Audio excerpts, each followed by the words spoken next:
What's up, guys? It's James here, back again, trying to code, even though we know how. So today's going to be a little different. We're going to do a couple things. First, we're going to talk about this old code that we have, and then we're going to talk about new code. And between those two things, hopefully, we should have a pretty good stream. This first affiliate stream. This is a big day. Subscribe goals, 5 subscribers. We currently have 0, even though my sub count says 1. That's me, because apparently you automatically get tier 3 subs. So anyway, let's talk about the old application. Let's talk about what I did and didn't know, what was happening, what we were doing, etc. So, the old application, back in, I don't even know when, back when Angular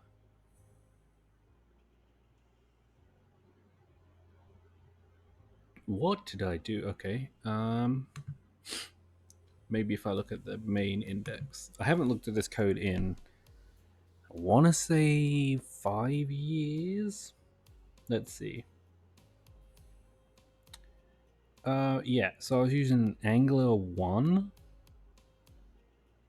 When did Angular 1 come out? Angular 1.4? Boo, boo, boo, boo, boo. Yeah, 1.4.7 release date.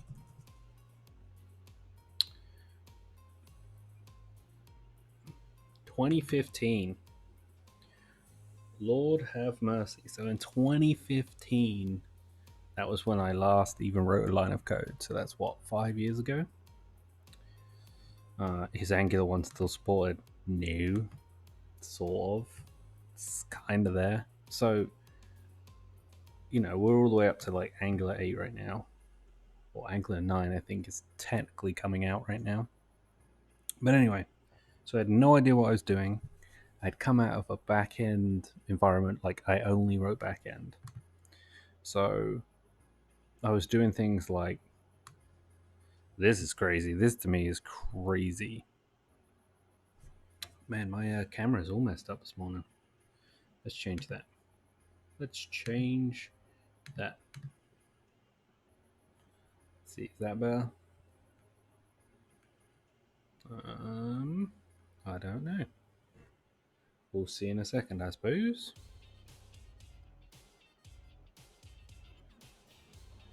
Oh, that's my kitchen. Should we just do that, or let's just blur this out a little bit so you don't have to look at my Coke in the background? That seems better. Oh, there's apparently an update. Cool. Anyway, behind the scenes. I know it's active. I'm the one that clicked it. Anyway.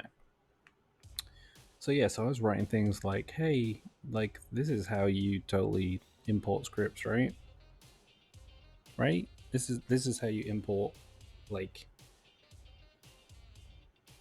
Chartmin and file saver and JSON export and smart tables. So and then all these services like user service, flash service, use, delete, report. Basically anyone could look at any of these services like if they wanted to. And some of it's fairly simple. It's like do this and then post here with this promotion code, then handle the success and handle the errors. Like this stuff isn't terrible. I don't have any problems with this code, that's for sure. But what let's even look at like stuff I was doing. Let's see here, ng show if this is user is an admin, then they can add or delete. Okay, cool. That seems fairly simple. Well, apparently my Google Assistant is trying to search the internet for what I'm talking about. Apparently I didn't know how to loop through and set values, because I'm setting the values hard coded. So that meant if they needed another one, I'd have to update this application. I wrote report. Interesting. Oh yeah, I remember this now. So this was like 3.0 code that I never implemented. So it was gonna like create a nice big chart that showed how many were used, how many were unused, who was used by, etc. As you can see here, this is quite hilarious. And then export it to Excel. I was getting fancy by this point. So you can see that like the code is terrible. What do we have for like? Let's look at the API code. Oh, okay. I used services here. Woo! All right. So I said, look in this DB and find one. If deferred reject error, right? Okay. So if it's rejected, write an error message. That's a good start. If promo, so if true, if promo use date does not equal anything, delete them. Else reject them with deferred rejectment. This promo code has already been used and cannot be deleted. Okay. Delete them. Okay. Did I really just like find one? Okay. Oh, code's gone. We've gone into oblivion, people. Woo! Wrote this delete method on 2017, apparently.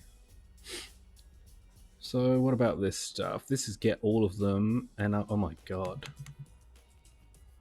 I'm not even using it. Look at this. Just got code in here that we're not even using. Just randomly just got code just chilling. That's always cool. Interesting. So I had one called use and users. So use must be like get all the promo codes. Okay. So again, this is just like really, really, really just poorly constructed. Like the code works, I know that for sure, but it was also not 2015 or 16 at most. I don't know. I wouldn't have been using 2015 code for sure if I didn't have to. So I would have used like Angular 2 or whatever was cool at the time. So we're going to use this as reference because I need to do some of the code from here. So let's snap this over here for now. And then let's just minimize everything because I don't think we're going to need it for a while. But let's talk about, let's get the old notepad open here. Let's talk about what the code is supposed to do. So rewrite minimum requirements. 1. Must have authentication / authorization. The big question is, how was I doing authentication? Login. Oh god. Let me look at the register. Okay. True. Registration successful. Okay. I was basically just seeing if they existed and then registering them. Have a service for that. Authenticate, get by ID, create. Okay, here we go.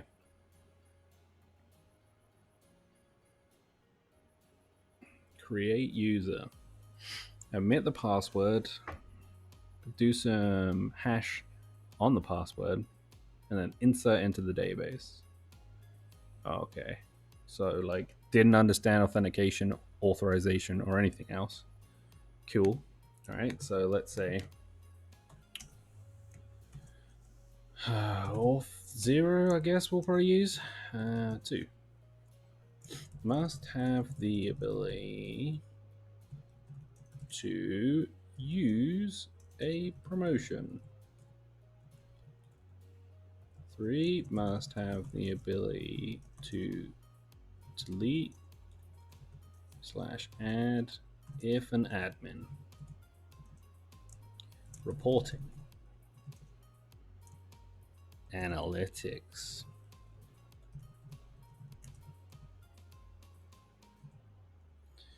Easy add more codes. Code types. There you go. And that should be it. Like, simple. Real simple. However, I'm gonna do some new stuff, so it's gonna kind of be a learning experience at the same time. So first we're gonna use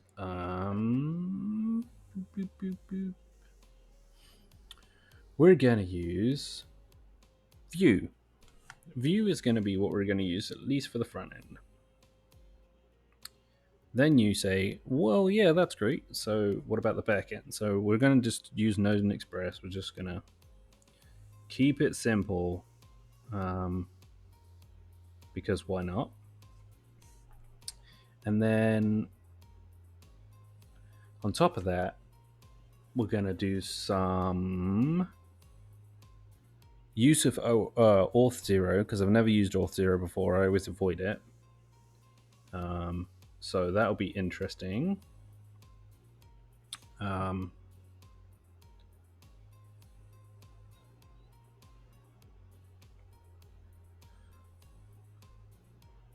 What else shall we do?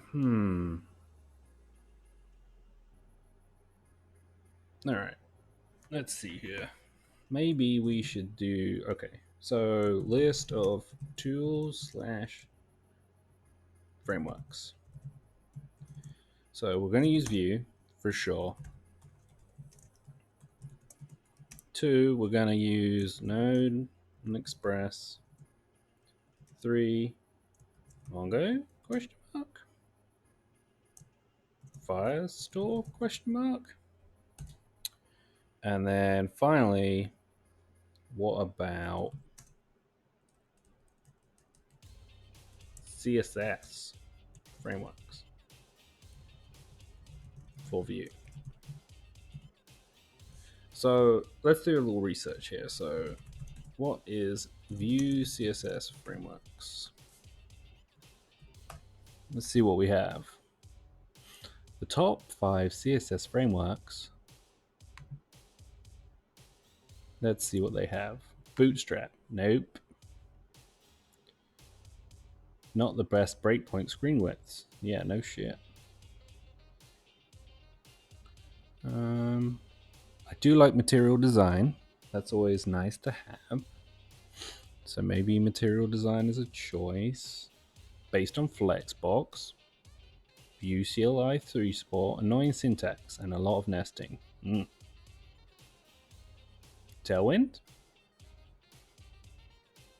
Inconsistency throughout your project. Too many classes. Too young. Well, I beg to differ with that. I do appreciate Tailwind. Okay. So, do we have the ability to do like... Okay. So let's look at Tailwind CSS with Vue. Vue Tailwind. Vue Tailwind is a set of Vue components created and customized to adapt to unique. It uses Tailwind CSS classes by default, and all classes are configurable. No more bootstrap-like sites. You just need to configure your theme once and all set. Okay. If you use default theme, if you're using the default theme, you'll need to install Tailwind CSS first. Okay. Which is fine. We can totally do that. Which is just literally this.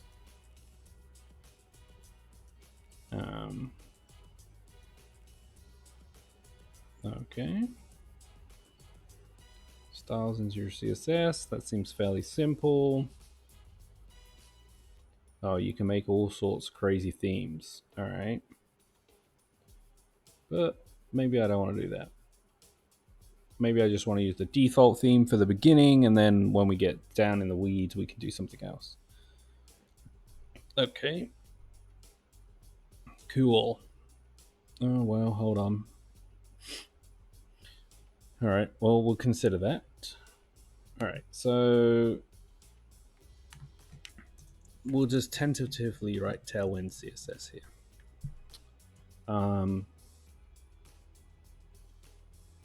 And that should be it. Oh, actually, hold on. Auth 0. So that's the minimum requirements that we're going to need to do what we need to do. At the bare minimum, this would be like the barest of bare minimums. But at the end of the day, like the most important thing really is to figure out what we can't really salvage anything from here, honestly. We can use this as reference, but like we had no idea what we were doing at the time. So clearly it's not safe to use. So with that being said,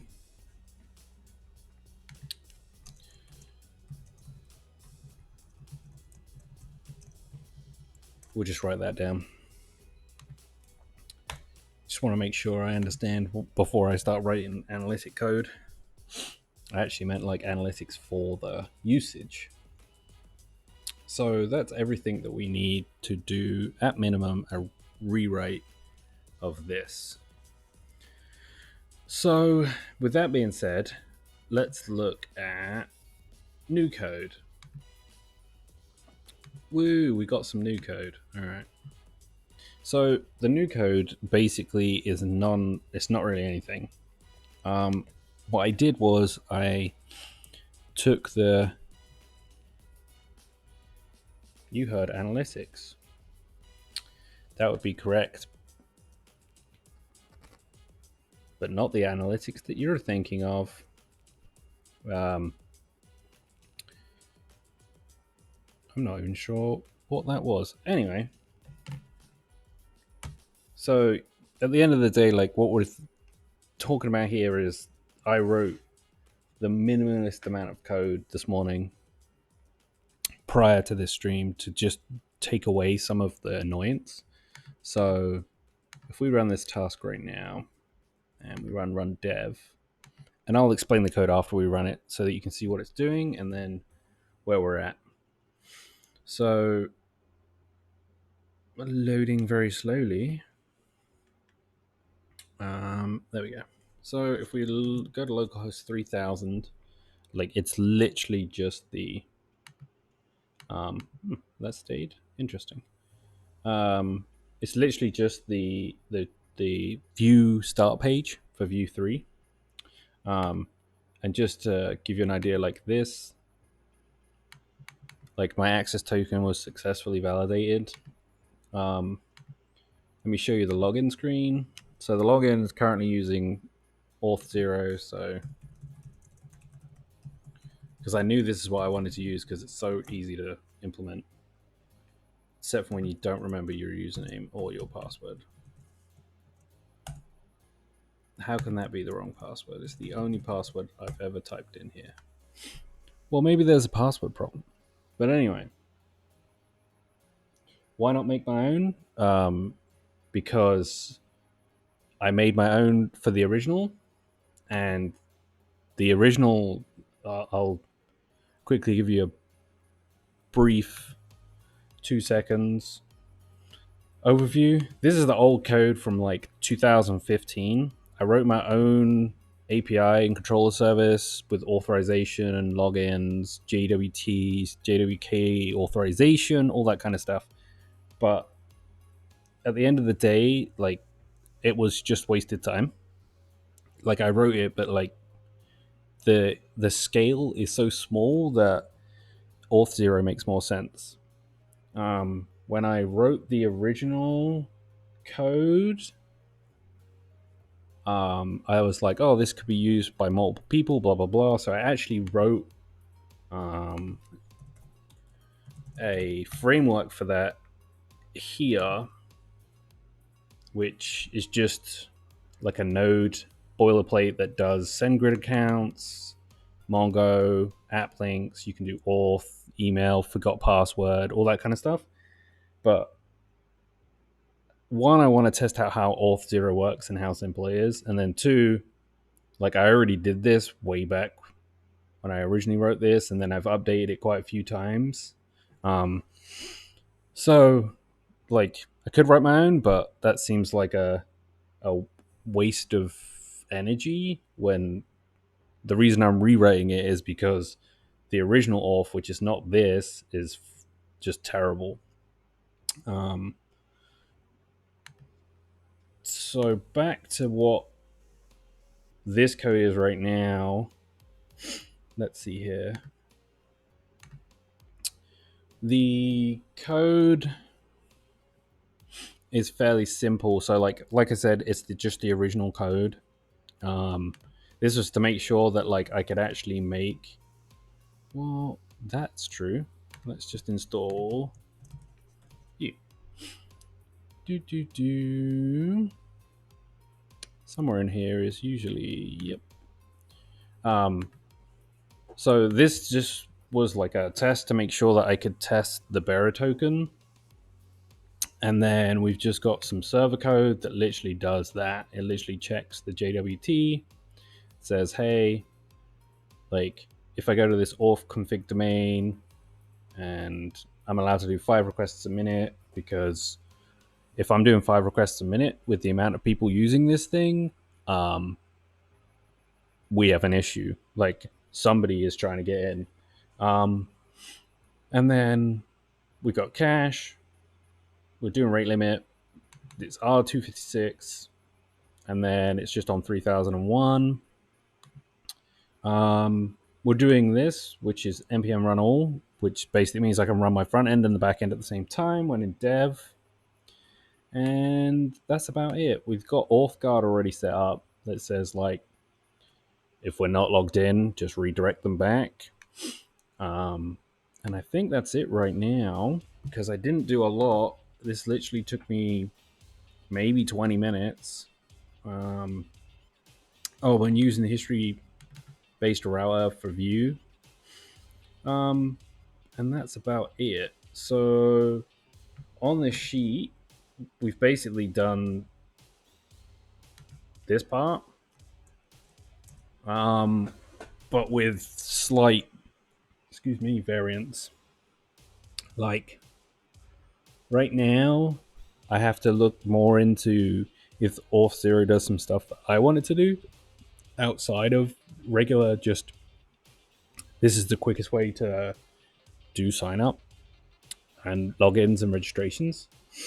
So we're going to look into that at some point, but I'll probably do that off stream, because if it does work the way I think it does, then we'll fine. And then if it's not, then we'll have to make some serious edits to the code.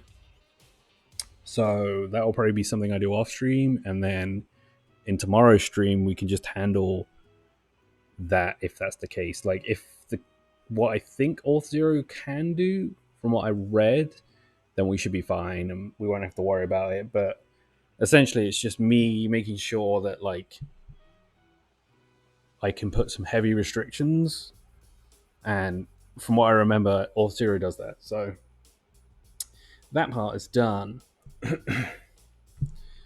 So let's talk about like what these three pieces, what I'm talking about. So frequently when I first started, not so much now, but when I first started it, I'd get requests to like send a CSV file of every single like code that had been used at the time, when it was used, who was used by, etc., etc. And so I ended up having to like go into Mongo and like do a select, basically a select star. Just put my hands in front of the camera. Just realized that the camera's there and not where it normally is. So yeah, so I end up just doing like a select star and just giving people that code, and saying, "Hey, here you go. This is how you can get to it." Blah blah blah. Well, this got really annoying because this project was basically free. Like I didn't get paid for it.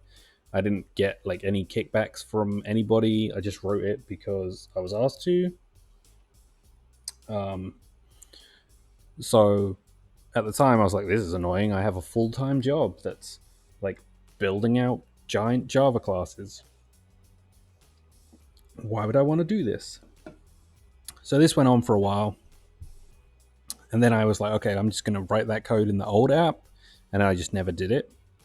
And then like the analytics part of it is sort of like a mix of the reporting, in the sense that the analytics part, I'm looking to give them the ability to say like, oh, this person who works at Y has used 10,000 codes. I wonder why that is. And they can go down and drill down into like, are they giving away $2 codes? Are they giving away $100 codes? Like, there's all that kind of stuff. So it all comes under that reporting slash. I should have just put reporting slash analytics, but anyway, I thought of it afterwards. And then the add more code types.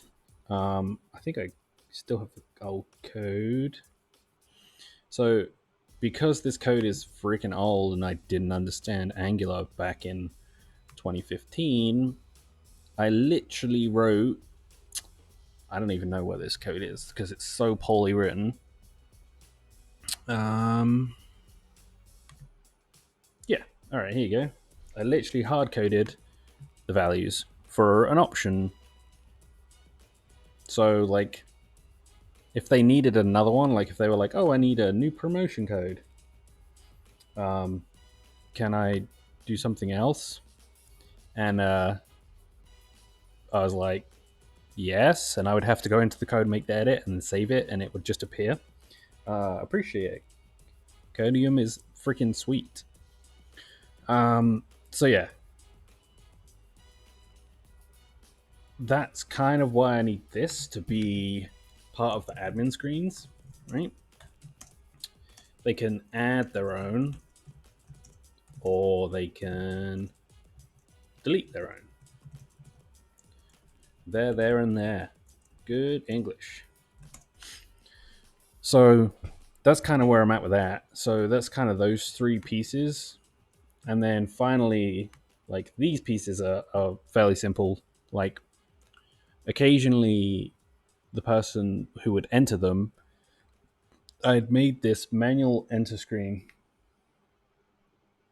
Yeah, I use Chrome just because, like, yeah, it's fine. Like, Google can take all my data and analytics and eat them up. I was using Brave for a really long time, and then I just stopped using it at one point, and I never went back. In fact, like, I think I used Brave before it was 1.0, and then I talked to the Brave people for a while about some things, and then I just never went back. One day I'll go back to Brave, but for now, Chrome will just have to do, and they can just chew up all my data and enjoy it. So yeah, so like I made them manually enter in their stuff. It was like just a giant screen. I think I probably have it under here. It was literally a form that had like, please pick one of the codes, and then it was just a giant text area, and the text area would just break them up per line, I think. Let's see. Add promo codes.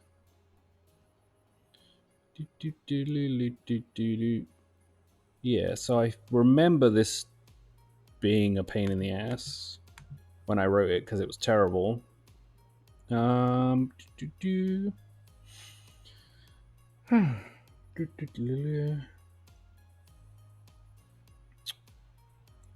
Yeah, so I was adding. Yeah, that's exactly what I was doing. So I bet in the services probably looks like that. This is how bad the code is.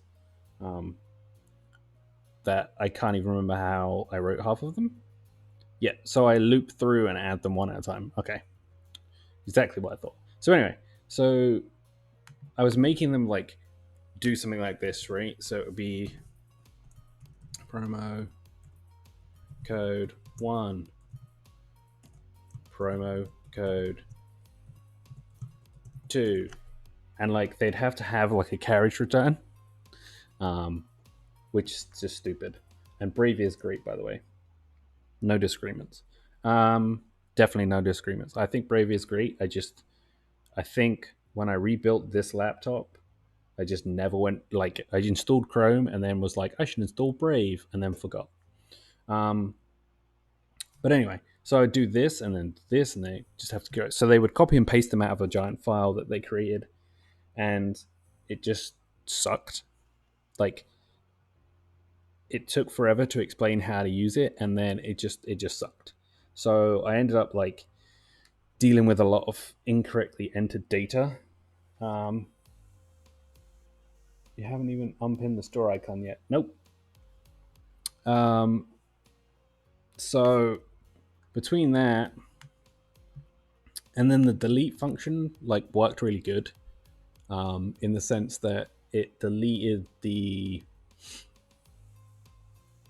It would delete. You couldn't do a mass delete. You'd have to delete them one at a time, which was more for my own sanity because I couldn't imagine if someone accidentally posted like 5,000 codes and they just kind of pasted them in there and it all got screwed up. So anyway, so that's like the minimum requirements. We have view. We already have auth0. This question, like it's currently just a MongoDB database, like one of their cloud ones. So that's all fine. I thought about using Firestore for a while because it's cheaper than using MongoDB. But we'll probably keep it as Mongo just because it's easier. I appreciate that. Yep. I mean, Tailwind, Vue Tailwind, we good. Like, yeah, cheaper in the sense that like the cost of storage, um, like through Mongo Cloud, there's a storage limit, and when I back up the MongoDB, it'll already be at that storage limit. So like I wouldn't save myself any money. Right now I'm using a self. I have MongoDB installed on a droplet somewhere else. So it will just be cheaper that way. Like Firestore is actually free up to like a ridiculous amount of storage, especially as it's literally there's no blobs involved, so it's just text data. I appreciate the follow, by the way, for the Vue and Tailwind CSS. Like, I have no experience with Tailwind, except from when Tailwind went to their new product that's not the CSS, but the other part, the Tailwind UI. I was very impressed with like the amount of work they did. So like that every time I'm like Tailwind CSS, like I really want to use this. Haven't used it before, and then like I never get to use it, so this is a good excuse. Oh, that's good. See, look, we'll experience pain and suffering of figuring new stuff out together. Tailwind UI is right. So Tailwind UI is slightly different. So like the pre-built components is like expensive. I think you're right. I think it's 250. But the Tailwind CSS, no, just Tailwind CSS. This utility framework is actually free because it's just open sourced. But you can do the same things you can do here with the UI, except from the UI is obviously just faster because it's already pre-built components. But this is just the exact same code. So we'll be using CSS, not the UI, because I'd like to use UI, and maybe I can talk to the Tailwind guys, but we'll see. So where were we at? Still going through this list. So we've done the minimums for this. FYI, I also have no experience with Vue. I've written one piece of open source code for a Vue project that somebody asked me to help them with back in 2018. So I have no like connotations of like how to do cool stuff with it. So I have to figure that out too. And another thing for the minimum, I just remembered, must look good on a really small screen. So one of the weird things that these people do, they do like an embedded version. So they basically iframe this. Sweet, man. Like, I mean, if you being a junior doesn't mean shit, by the way. People that think they're a junior and they've been working in the industry for more than 6 months, you're already past junior. I don't care what anyone says. I've been doing this 12 years, and being a junior is a state of mind. If you feel confident in something like Vue, then like you can help me. Trust me. Like, I'll ask you questions. If you come to the stream tomorrow, when we like really start digging into like Vue stuff, like I'll ask you a billion questions. Being a junior is totally a state of mind. I don't care what anyone says. I hired juniors over seniors because they had more guts and gusto of like, I don't know the answer to this. Let me get back to you. Like that goes a million miles. So don't put yourself down just because you've been like learning and your last job you used Vue. So definitely 100% not a junior. I'm more of a junior right now than you are. So let's see here. Oh yeah, it must look really good on a small screen, and this is because they do like a weird iframing of it. And when I wrote the original, I decided that I didn't really know too much about responsive design back in 2015. Bearing in mind the first from like 09 to 2016, all I did was backend Java. So like, hit me up if you want Java code, but like I didn't know any of this, so I didn't even really know how responsive design worked in 2015. So I like cobbled together this weird bootstrap responsive design that kind of sort of worked, and I made it look terrible. Like if you full screen the app, it looks terrible, but then like if you shrink it down, it looks great because like I built everything to be really small. So it's terrible. So like I want it to be sort of similar to stuff that we've done on previous streams where like it looks good in both aspects. Like when I did the front end mentor challenge stuff, like all of that was like super awesome and looked really nice. I can kind of show you what that looks like real quick before we get into this like actual code. I feel like I've been building up this code forever. I've written like probably 20 lines of code in five or 6 hours. So this is kind of like the stuff that we've been doing recently. Yeah, let's open this one. Sure. Let's see here. Go live. So like this looks good. Full screen. Looks good on mobile. The same with other pieces of that. Like I think a better one. Like I imagine it's going to be more of this kind of design. Let's see here.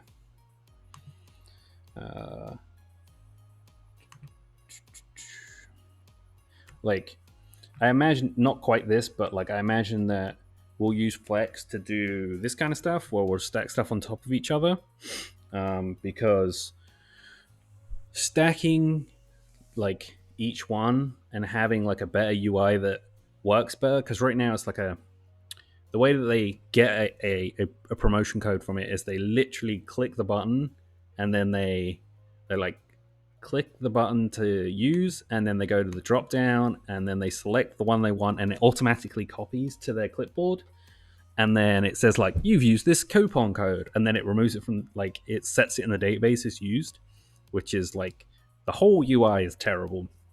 The back end's fine, but the UI is terrible.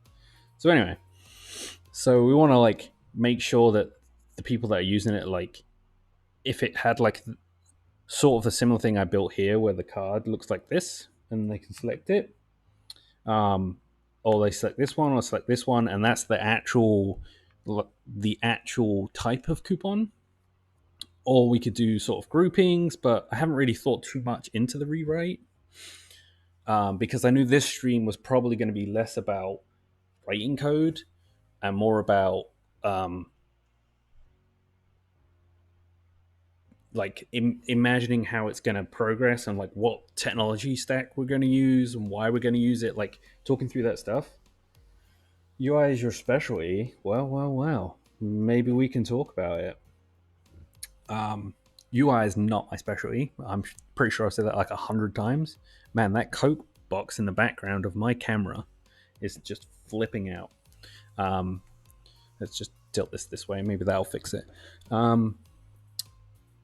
But yeah, UI is definitely not my strongest point. And like over the years, I've always done back end work pretty much for most of 12 years. I would say that like the company I'm with now, I've done both, but and the company before I did a lot of both and a lot more UI because I was rewriting an app from scratch for them. So like I didn't really have a choice. I just had to learn a bunch of stuff like on the fly. So that's always fun. So let's see here. Do we really need anything else? Could we talk about the code that I already wrote for this? I guess so. So let's talk about like at this point, like let's talk about what I've written so far. Before we start doing anything else. Let's see. We don't need this one. We definitely don't need this one. Let's open this one more time and open the right stuff. So I called this. Okay.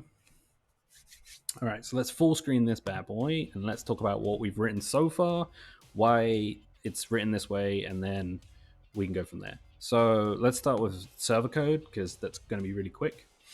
So we're going to be using Express. We're obviously going to be using JWTs and JWK RSAs.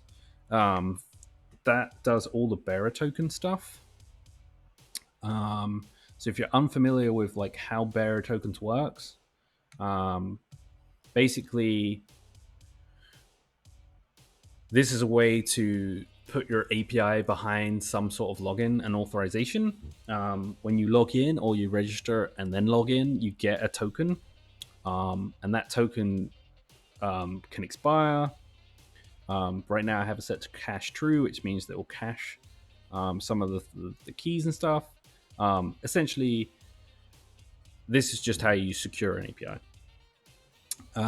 Then if we go back into sort of, let's see here. Let's talk about the main stuff because this is where some of the Vue stuff's happening. So I'm using Auth0 to do this work. So it has domain, client, and audience, which is inside of the authconfig.json file. have you took a look at Nuxtjs, by the way? I have not. Um, I guess I could just read on this screen. I'm looking at this like tiny phone. If you keep looking, like wondering why I'm looking off screen, I'm currently using my non-normal setup. Normally, I use like a multi-monitor setup, and right now I'm like in my kitchen, rocking out the laptop with nothing else. So I keep looking at my phone, but then I remembered I put the chat up like so everyone can see it. So let's see here. It's called Nuxtjs, the Vue framework. Okay, so let's look at this real quick. So I'm open to. So right now we have like literally nothing. The framework I've written is just. Let's close all these out. Is literally just me saying, like this is how you do auth0, and that's the end. So like, if you have anything that you think might be good, and you want to see a framework be built out, okay, oh cool, all right. So like, that's nice and good to know. Like we can do this. Like I'm cool with doing frameworks. I try and keep my frameworks to a minimum. Even using Vue is like a framework that maybe or maybe not might be worth doing. Okay, with a good structure, it handles a lot of stuff in Vue that you have to do manually. Okay, no, you're selling me right now. All right, let's take a look at some examples. Hello world example in Nut. Okay, so assuming that, there we go. Let's look at this. So there's nothing in there. They use some basic framework component. Okay, that's interesting. Okay, so server client. Okay, interesting. They have a sandbox. Does it actually work? Because I know sandboxes that don't work. Like in Vue, you have to just set up your router and stuff in the config. Yep. Okay. I'm cool with that. So let's see here.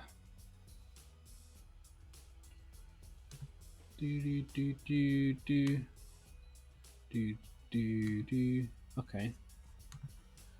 Interesting. I might be interested in this, and it builds out the routes. Oh, and it builds out the routes for you. Okay. Oh, interesting. Yeah, right now I built out all the routes that we have right now. That's just, nope, that's the wrong screen. I just open every screen other than this code screen. So yeah, like right now, like we have the router doing all the routes myself, and I'm doing like this and some other stuff. So that's kind of that's an interesting idea. I'd be cool with that. Okay. Let me just read a bit more while we're here. Let's see. Nested routes, middleware, global CSS, custom loading, custom page loading, custom routes. Okay. Let's just quickly go through. This is a Nux file. This is .nux file is generated. All right, you sent me. Hold on. Got to go to one of my multiple screens here.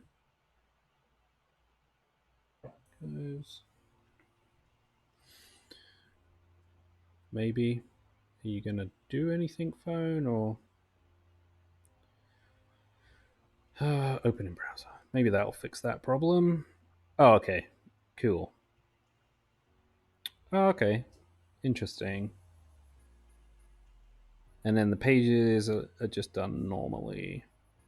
All right. I mean, yeah. Sure. Sounds good to me. I'm down to mess around with some even more new stuff. Like I'll keep messing with new stuff until we have this new crazy application that does things it's supposed to correctly. All right, cool. So what is the blah, write view file, code splitting, server-side rendering, routing, ES215, manage head, tile matters, bundling and minify your JS and CSS. Just close my chat out like you're a special person. Here we go. I'm not worried too much about server-side rendering. Like I'm not concerned, but I'm also not concerned. Does that make sense? But to be fair, I am using SPA, so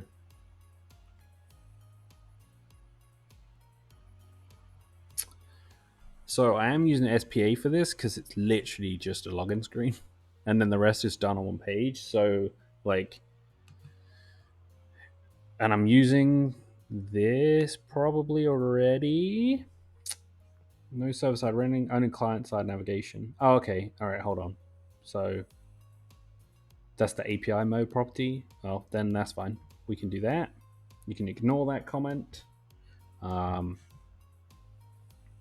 Okay. Oh, here we go. These are the things I like. Schemas. Incoming request. Scratch. Then it goes to the middleware. We validate. We do some async, some fetches. Then we render the page. Okay. You can use Nuxtjs to handle all UI rendering on your project. When launching Nux, it'll start development server with hot reloading and view server rendering configured. If for any reason you prefer not to use server-side rendering or need static hosting, nope, definitely don't need that. Okay. Cool.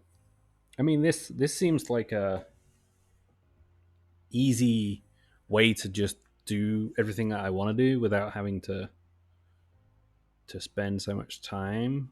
Let's see. Okay, so you just create the new npx, ship with npm, blah blah blah, yarn. Choose between integrate server-side frameworks. Okay, well that makes life easy because the Express is on there. And then UI framework, we could just use Tailwind. Oh, and they even use. Oh, okay. Well, you get me more excited about this now. Add access mode to make HTTP requests easy into your application. Okay. ESLint, yo, prettier, yeah. Okay. This is exactly what I'm looking for. This is like doing it from easy peasy. Okay. Now let's look at the structure real quick. Like this is now turned into a lesson about me learning Nuxtjs. Okay, let's see here. Assets, components, layouts, middleware, pages, plugins, and static directory, which is the server root, blah, store directory, contains your Vuex store files. The store files comes out of the box, but it's disabled by default. Create that to do this, do that, and then passing. Okay. See, now we're in this position of like, this sounds super cool. And this definitely is like, it's probably not overkill for what I want. And it probably will speed up the development time because I imagine this is probably going to take like this stream is already what, an hour. I've been streaming for an hour and I haven't written a line of code. Honestly, can I use input access and configure it again? Okay, that's fine. Yeah, like I haven't written like a line of code because we've just been talking about like the idea. So it's not like I'm 4 hours into coding. And I imagine that will probably take like, if we do a 3-hour stream tomorrow, that will probably be sort of probably 20% of the way there, maybe more, and then it will just be because authorization is already taken care of. Like I can just write that code really quick and move that from that view to the other one, and then all that would be left at that point, it would just be like the actual work. And if Tailwind's going to be included and I don't have to do any setup for that, then that's even better. So let's see here. Well, I'm an hour in and I need a drink, so let me just be right back. Let me set myself to the. Yeah, let me just set myself to an.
And I have returned. So, during my short period of 2 minutes or whatever while I was gone, got myself a tasty beverage, stay hydrated, even though it's totally not hydrating at all. So what I was thinking was what I'll do right now during the probably the next 50 minutes to an hour or whatever, we'll rewrite what I already wrote using Nuxtjs, and then we'll be good to go. I appreciate the thank you for welcoming me back there. So yeah, what I'm thinking is we can rewrite this and then we can go back from there. Just a friendly reminder: if you have a Amazon Prime account, you can use your Twitch Prime subs to get free subs. That's ad-free viewing for you, so you don't have to watch my annoying 60-second rolls. And I get like a tiny percentage of that beautiful, beautiful subscription. All right, so let's throw this over here and this over here, and then we'll open a new window, and we'll put this one also over here for now while we do this setup, and then we can go from there. Multi-screens everywhere. So let's make a. Actually, we don't need to do any of that. So let's see. Installation. Quickly create a scaffolding called Create Next App. Make sure you have npx installed. Okay. So let's do this from command line because it probably makes more sense. Select directory, yes. So yarn create. Actually, let's just do this one because I prefer not to use yarn, and we'll just call it what it is. All right, now we'll wait for that my internet to go super fast, and hopefully this poor little laptop doesn't die. And let's keep. So once we've done that, it'll ask you some questions. Yep, that's that. My bad. Just rewrite. That's me. Nope, we're not gonna do that. I would like Tailwind CSS. I'd also like Express. This. .env. Have anything else? Do I want PWA support? That is a question that I don't know the answer to. Because technically, I guess not. Because the way that they're using it doesn't make any sense. I'd like this, and I'd like this. Yeah, PWAs are really awesome. If you want to, if you're looking for a Vue PWA like framework starter, there's one called Bento Box, or I think it's just called Bento now. And I want this and this. So I can show you that real quick while that's doing some npm stuff. If you're ever interested, this is the only framework for Vue that I've ever written or starter that I've ever written anything for. So let's see.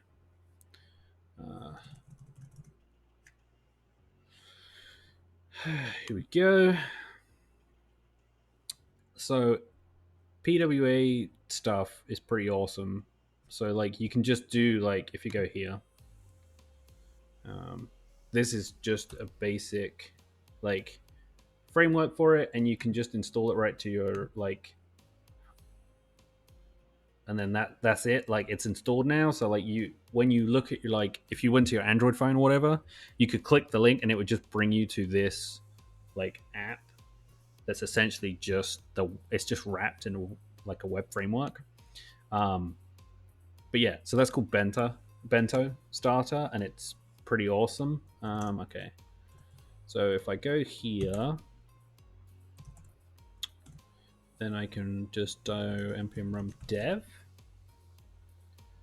Okay, so it's doing the same thing that I was doing before, and then doing some stuff. Yeah, it's super good. It's actually my friend Frank wrote that with a couple of other guys. They work out of France.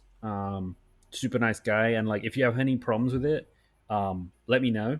You can either hit me up. Like my Twitter is in the channel stuff.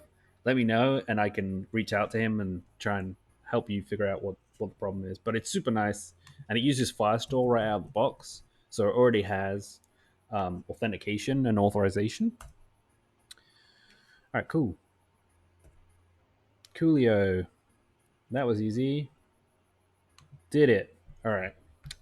So now let's go and open the code here. Trishkin rewrite. All right, and then I want probably this one open. All right, so now I have to figure out the difference between what I did here and what I did here. So let's see here. So the middleware, layouts, components, assets, pages. So I'm assuming, let's see here.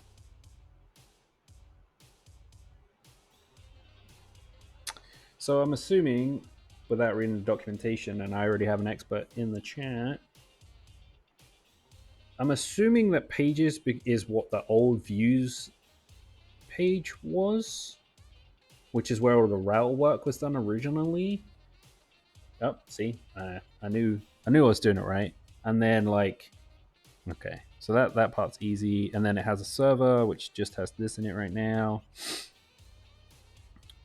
Cool. So you can either make profile.view here and it will. Right.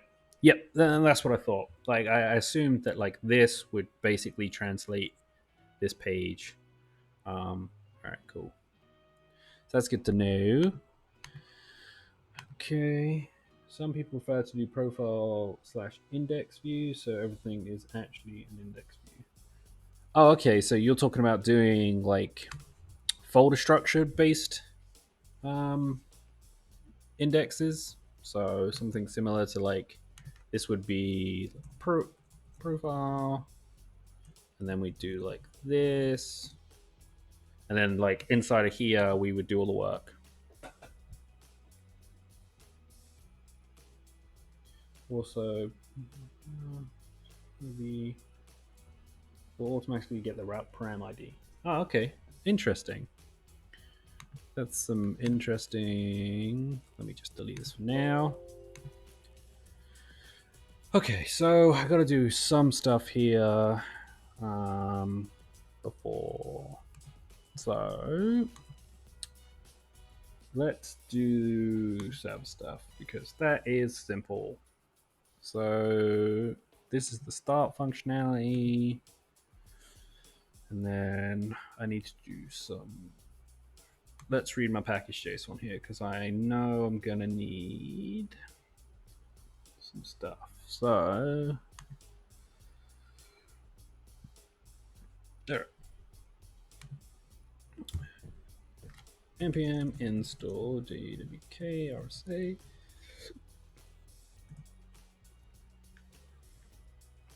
Man, glad that you can't. Okay, is that not the? You know what would be quicker?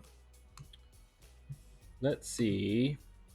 Let's see if auth0 has a Nuxtjs, because they seem to have documentation for everything. Actually, I think if I just go here and say do resources. Nope, that's not what I want. Developers, yeah. Start off quickly. Let's see what they have here. I am doing. Don't know what it would technically be under. I guess it would be this.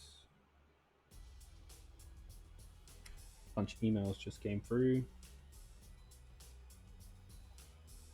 Oh, somebody trying to sell me something.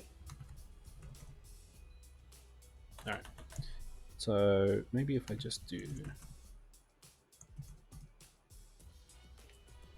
Maybe they have something, maybe they don't. Okay, and then maybe do Nuxtjs of their example, just in case the old Google has something. Let's see.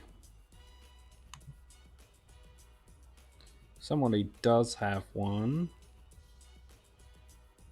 Okay. Okay. Okay. Let's look at their code real quick. Because this would even speed up even more stuff if they. Is this the actual? Yep. Okay. So that's interesting. Well, the framework guys have one, so that's always a good start. So it's another try now. This is a classic developer check-in. Love this. Fix. Another try now. Anyway, let's see here.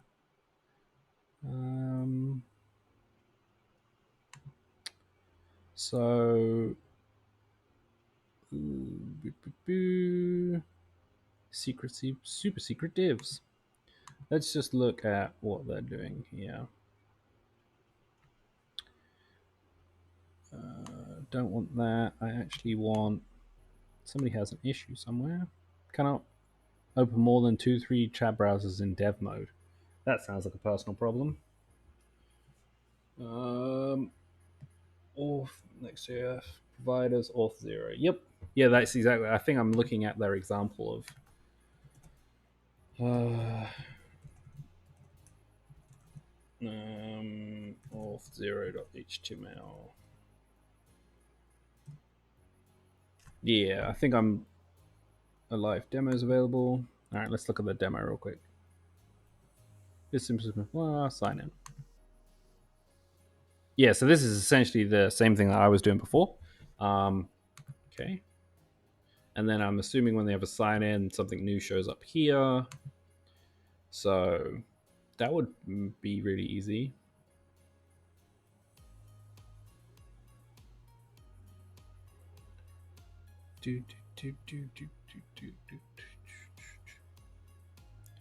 That's it.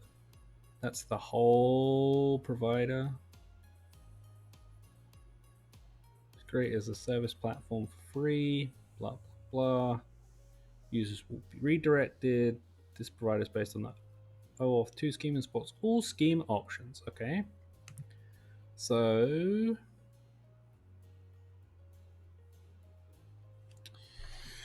okay. This is similar to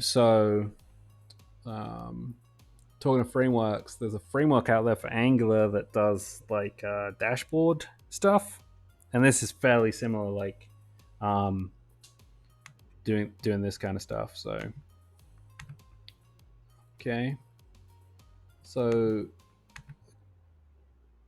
let's see here. What are they doing in? So let me look at this file.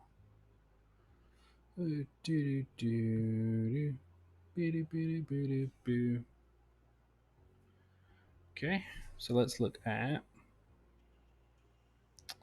I'm assuming. Yeah, there we go. So they're doing like this is login. This is the callback. Strategy local is false. Yep, and then auth 0. This is the domain. And then this is the client from the environment stuff. And then I'm assuming if we go here and go here. Okay, so they're just doing like a basic sign-in page. I mean, it just seems pointless to rewrite this code. But I'm all for learning. So let's see here.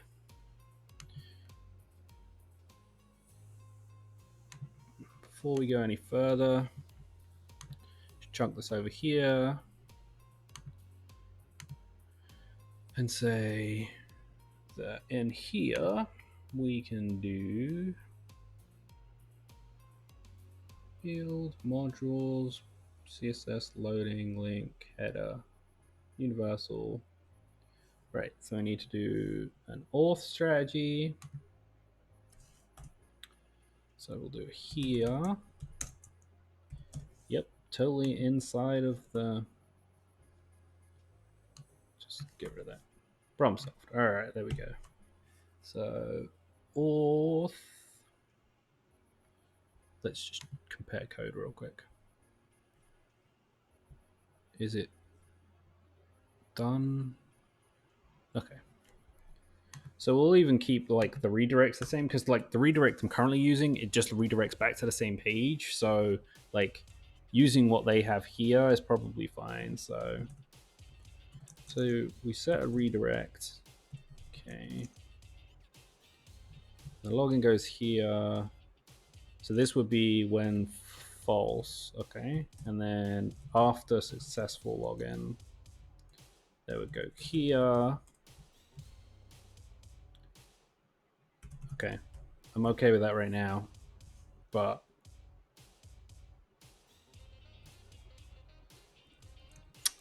I'm thinking to myself, like, this is where, like, so obviously auth/sign-in is probably another set of pages. So we might want to change that in a second, but let's just do the strategies.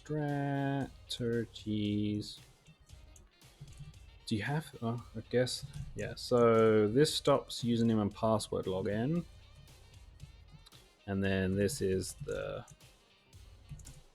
stuff from the .env file, which I can grab from my other one. Okay, that seems fairly simple. Domain, and then this is just the client ID. Okay.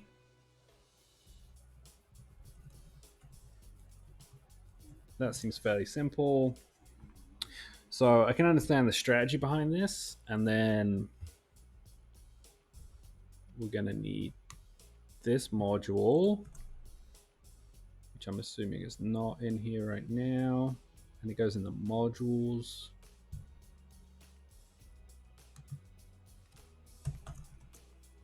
I suppose this might want to go afterwards, actually. I don't know if there's some sort of like load rules, but I'm going to assume there are. So we'll put this afterwards so that we don't get some sort of weird like auth doesn't exist. Typoed strategies, by the way. Totally did. Good catch. And now I'm just typing on top of it. It's early. It's early in the morning. It's, 8 a.m. Haven't drunk this hydrating energy drink to brighten my day. All right, so that seems fairly simple. Oh yeah, totally healthy start. I drink like ungodly amounts of caffeinated beverages all day, every day. I am the hydro homie's worst enemy. I don't particularly enjoy anything other than I'm sure it's going to kill me at some point, but we're all going to die someday, and all that kind of stuff. All right. So, yeah, right. So, I actually want to change this to be, I guess it would be. We can keep it as that, but I don't want it to be this. I want it to be probably this. How is it doing? Yep. Okay. So what I'll do. Hey, what's up, Lumjacker? Yeah. So what I'm thinking is that we'll just make the strategy similar in nature, but we'll use home, and then from there they can navigate around. So let's see here. So I need a new folder and call that auth. And inside of that, we need a new file, and we'll call that home.view. Is that? Nope. And then we'll just grab this. Oh, That's actually not what I thought it was. That's very weird. What a strange naming convention. Like, this is the signing in page. But I'm assuming that this gets modified at some point when actually somebody signs in. But anyway, like, what a strange name. Okay. So let's see. So they're doing like, if they're logged in, they're going to show this super secret div.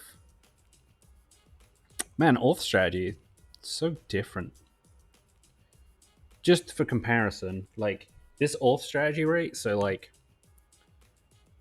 an if statement, if they're logged in, you can show this div.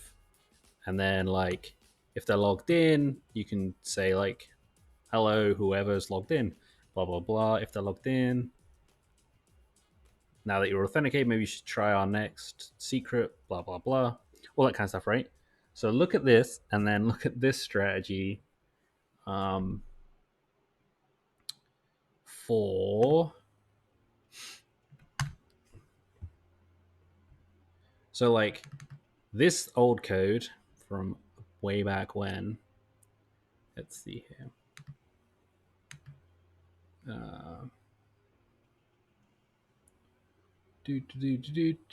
Oh, that was to add somebody new. I don't even know whether. Oh, here it is. I'm like, where's the homepage? So like these tabs, right? So like this strategy to make like the add and delete button show up and go away, I had to do like this. So this user, if this user equals an admin, then you can set this like this available with an ng show. This is like back in 2015, right?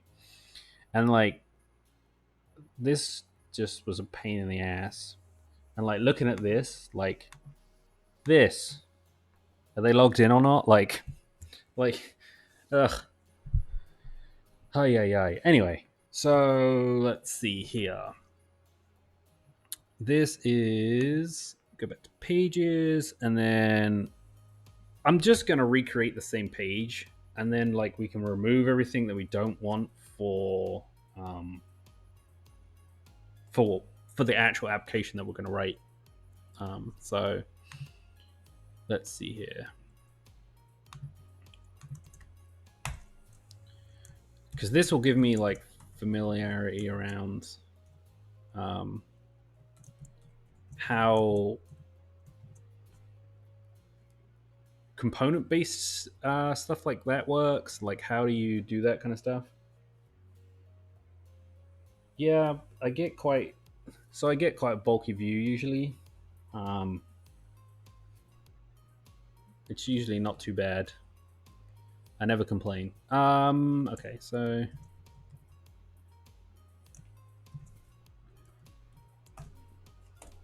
let's see here. So what you missed while you were talking to the girlfriend was basically I said that I would just recreate what we have here because it'll make it easier for me to understand some stuff that I don't know about Vue. Like I don't know, like I know like some basic understandings of like this is how you do X. For example, this, like, oh my god, this keyboard is the worst. I can't wait till tomorrow when I'm back into my normal streaming setup so that I can freaking see stuff. Anyway, so yeah, so I know like how VEFs work and some other stuff like that, but I don't really know too much. So what I'm going to do is just going to write some of this out. And the only reason I'm not copying and pasting it is because I won't understand it if I just copy and paste it back out. So this is if you're logged in, do this. Username, house friend. Wow.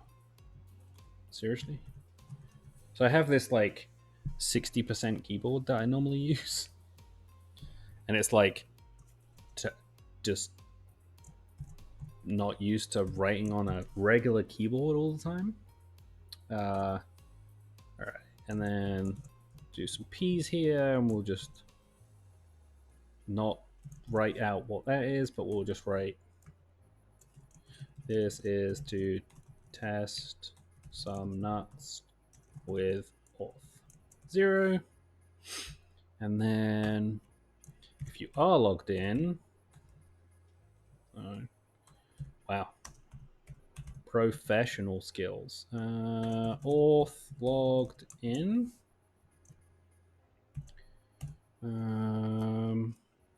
Now you are auth.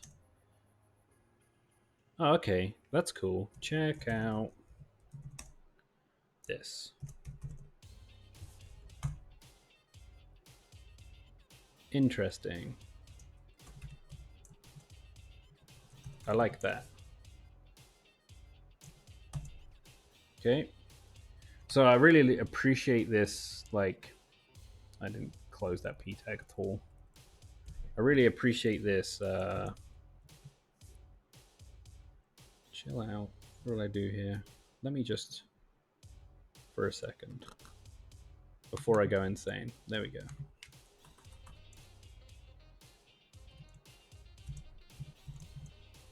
Did I do? Oh, I see. There's probably a closing tag for that, right? Class, blah, blah, blah. Okay. we'll just add the class of link so that we know that it's a link, and then we'll close that out, and then that'll close the p tag out. There we go. So yeah. This is, by the way, this is super nice. I like the that. So I appreciate you like turning me on to using this over just doing straight. I was just going to do straight view with some fanciness, but okay. And then just for my own understanding, let's do a p with b else. And being able to do if else statements like inside of code is super nice. Like,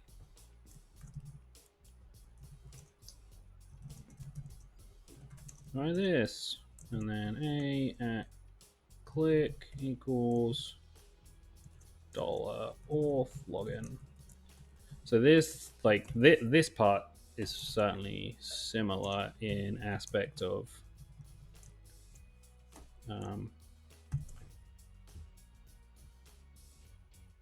didn't I this right? Isn't that the same as what they have here? Oh, you mean you're talking about like the actual wording? I see what you mean. Yeah. Okay. That makes probably, well, the link would show up. It would just be there we go. There you go.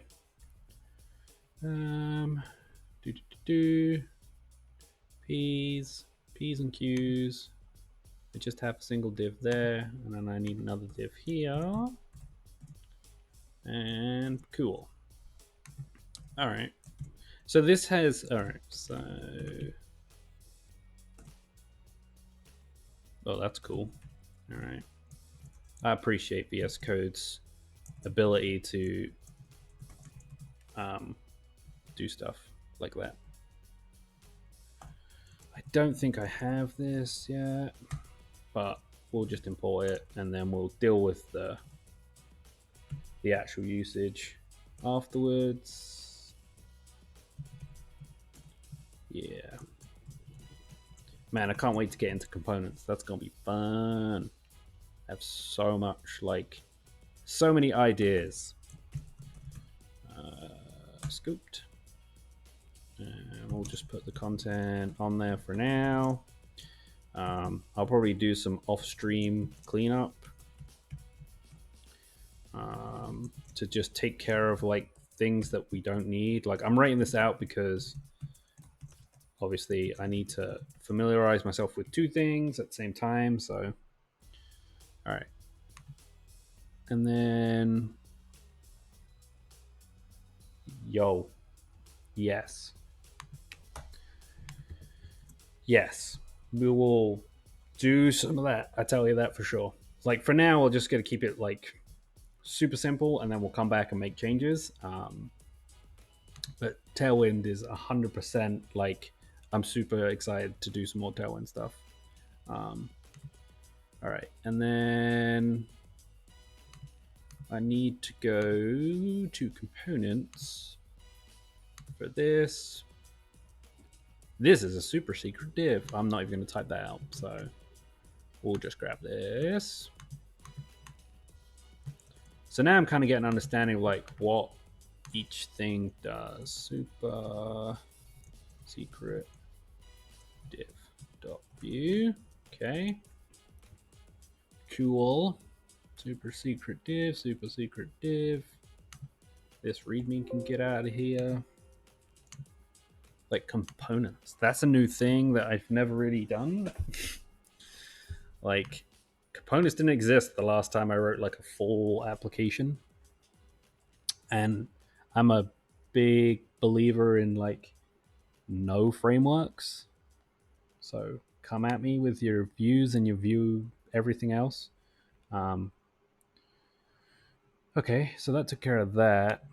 Then there's this, which is the secret page. I'm assuming. Okay, let's see here. This is a super secret page. Try to learn this page. Blah, blah, blah. Okay.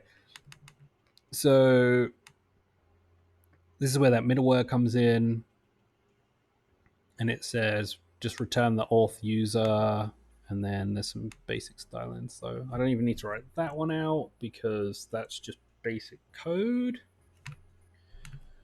Secret.view, just put that in there. I'm not against frameworks. My point more being that you can do a lot with just CSS, HTML, and JavaScript. Like this, what we're doing right now is more to do with like rewriting something in Angular 1.4 to something that isn't Angular 1.4 anymore. Like I've embraced the framework world, but like every day there's a new framework, and every day a new framework dies. So it's not. I'm not hating on frameworks. It's just that in general is just one of those things that like if I was to talk to a beginner today and they ask me like what framework should I learn, the answer is no. Um, oh yeah, for sure. ES6 Plus is like, thank God that we can finally get rid of jQuery. No offense to jQuery, but I'd rather write vanilla JavaScript for that stuff. But yeah, like if a beginner asks me, which I constantly like get DMs about, like what should I learn and how do I become a developer? Like the answer is to learn HTML, CSS, and JavaScript, and then come back to me in a year. Um, because they'll try and learn something like this, and like, no offense, but if you're new, like this is very complicated. So I'm all for frameworks in the right context. Um, did I miss anything? Just this about. I'm an about page. Cool. We'll just stuff that in there just to for fun. Cool. All right. So there's probably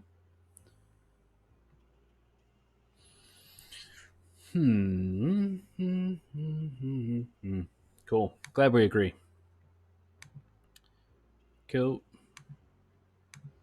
It's probably nothing in there. Does this have anything to do with? Nope. Okay. And then I think there is something in here, right? That we probably need. Oh, really? How interesting. I am intrigued about that comment. Interesting. Huh.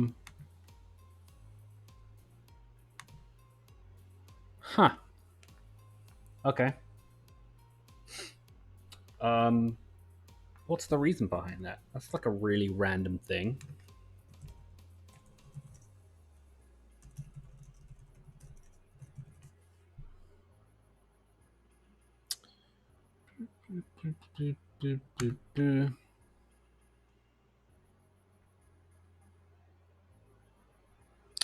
Somebody tell me. Anybody in the chat know why we need this? Probably this, right? Add the store option to the view. Nuxtjs lets you decide between two store modes. Blah. Oh, okay. All right. Interesting. That's yeah. Yep. Yeah, I figured it out afterwards. When once reading this, I was like, oh yeah, that's like makes sense now. Interesting. Nope, I don't want it there.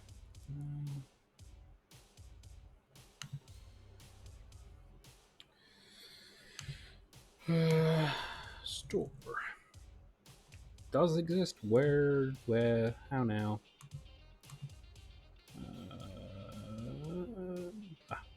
Here it is. index.js. Cool. Interesting. That's new strategy that I don't quite. I mean, I sort of understand, but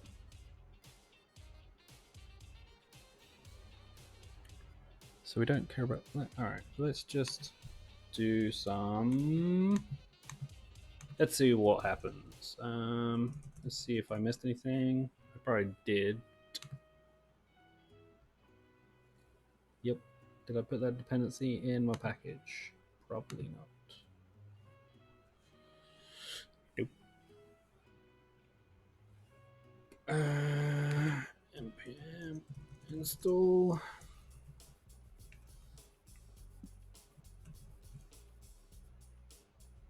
Nope, not that one. That one.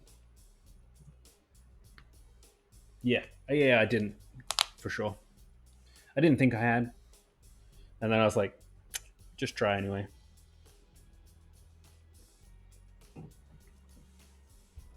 Man, it's Saturday. It's horrible here. The weather outside is gross. I had like a bunch of storms last night. It was a super nice day, and then just got crappy. npm dev. How'd I end up here? Talk to my wife. No. Oh, you're in Glasgow? Sweet. So I was in London in right when the sort of financial crisis happened in both areas. Cool. Something's broken. We'll figure that out in a minute. Basically, my parents, my dad worked for Pfizer, the pharmaceutical company. And in the UK, they were like, yeah, we're just going to shut this whole place down. And in 6 months, you have two options. You can go to like America and you can be there, or you can just kind of like, here's a retirement package, bye. So he decided to come, and I was like, I'm not leaving. Like, I don't want to go there. No interest in America. I'll come visit you. I got things to do. So I did that for a while, and then like financial crisis happened, and I was in the middle of like, yeah, I definitely want to come here. So I was like in the middle of doing my green card, and then the financial crisis happened, and luckily I was like sponsored by Pfizer and my dad at the same time, so they let me in the country, even though I was bringing no. I didn't bring anything to the country. Like, there's rules and regulations around like what you can and can't do, and I wasn't bringing anything to the country. And I was over the age of 18, and they consider that to be an adult. So I was like, oh, it's fine. So I ended up coming here, and I was actually living in the Connecticut area, and a bit just outside of like the Boston area for a while. And I met my wife at my old job, and then one day we randomly like talked about like where we wanted to live when we were older being like, a few years ago. And we'd always talked about coming to North Carolina or just to the South in general, because it's slower here, it's cheaper, it's warmer, there's no snow, all that kind of stuff. So I was working for the lottery and gambling at the time, and they happened to have an office here in North Carolina. So I just was like, I want to move here. Is that cool? And my boss was like, sure, here's the office. Just pack your stuff. Let me know when you're leaving. And that's how I ended up here. And now we've been here for a few years, and I don't work for that company anymore. And like, I've worked for a complete different company out in the Bay Area. So yeah, it's been a journey, but it's been fun. So now I get to work for cool places. Yeah, Charlotte for engineering jobs is pretty good. Like Raleigh and there. So if you like financial tech, like the fintech stuff, which is what I'm in now, and that's what I was in before, down here in the Raleigh area, which is kind of sort of where I am, but not really. Like it's I'm within like 40 minutes from there. Um, that's where all the fintech jobs are. So if you like financials or anything like that, the engineering jobs down here are cool. And if you like startup mentality, if you're young enough for startups, like that's the area like where I am right now. Because they have a lot of fintech and a lot of startups here. Um, apparently, so I have a couple compilation errors. So let's just kill this and kill this for now. Apparently, so the first one is that one of something's. Is this the new one or the old one? That's the old one. Okay. Okay. I just closed everything all at once. That was cool. What is the name? That of the. Yep.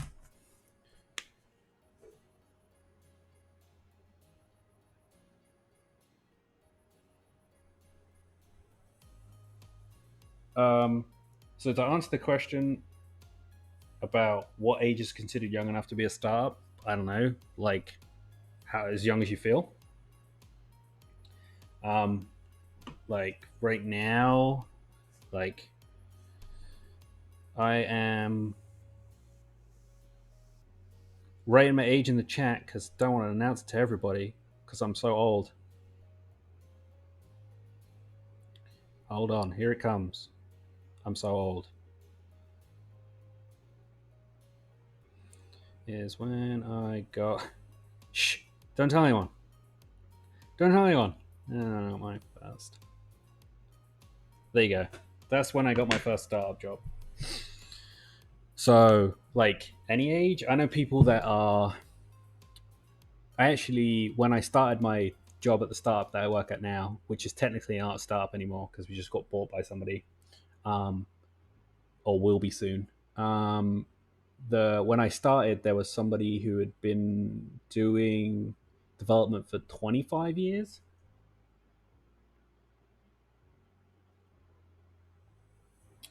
Yeah, I got into the industry hella early. To be fair, like I was 20. Yeah, because this is my 12th year. So yeah, I was just turned 20 when I got into the industry, and I like fell in the industry. I didn't like pursue the industry. Like to give you an understanding, like when I was in the UK, I was working at a supermarket, and then when I came to America, I was working at a GameStop or an EB Games from Canada, and then like I just fell into a support role job at a company that did tech, and then I fixed three things one day while sat at my desk, and then that's how I ended up as a junior. It was not Tesco's. It was the one starting with S. It's Sainsbury's. I had so much fun at Sainsbury's; it was unreal. People laugh, but like I had such a good time there. It was probably my favorite job. I worked. I worked. Um, so originally I worked day shifts for a long time, and then I worked like nights. But like it was just a good time. Like everything. It was. I was just at that right age where Sainsbury's was the place to be as a job. Like I'd go there, I'd work a full day, I'd go to the boozer, buy alcohol, go home, drink a bunch of alcohol with a bunch of friends, and then go to work the next day with a hangover. And it was just like the perfect job for that. So I did that for like a couple years before I moved out here. Um, but yeah, I fell into the industry. I had zero. I picked up a Java book at a store for like $2 because it was on sale, and it was, I think it was called Sam's Teach Yourself Java in 24 hours or something like that. Nope, it wasn't that one. In 21 days. Here is the book that started my career.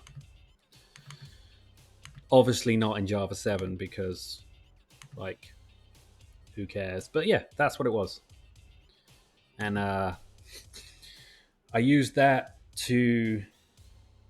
Yeah, they have a 24-hour book, and it is very ambitious. I actually read it one time because somebody had asked me like, "What's the best way to learn like Java?" at the time, and I was like, "I don't know, pick up a book." And they were like, "How is this book?"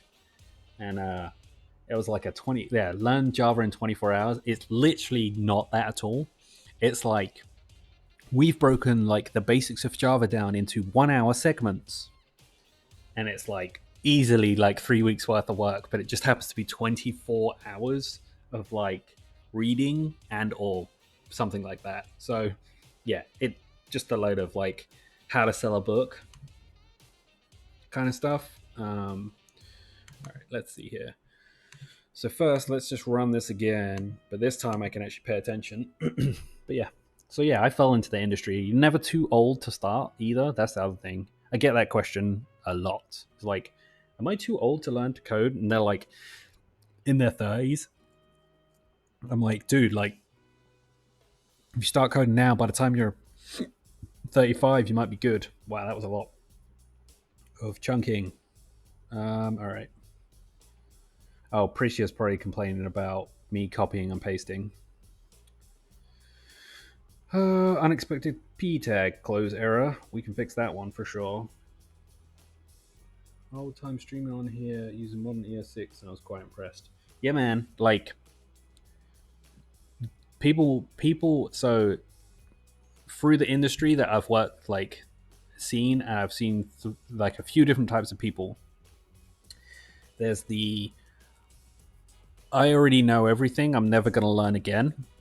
And those are the people that end up getting left behind and end up losing their jobs. And then there's the other set of people that's like, I'm gonna learn everything all the time. Like I'm never gonna stop learning.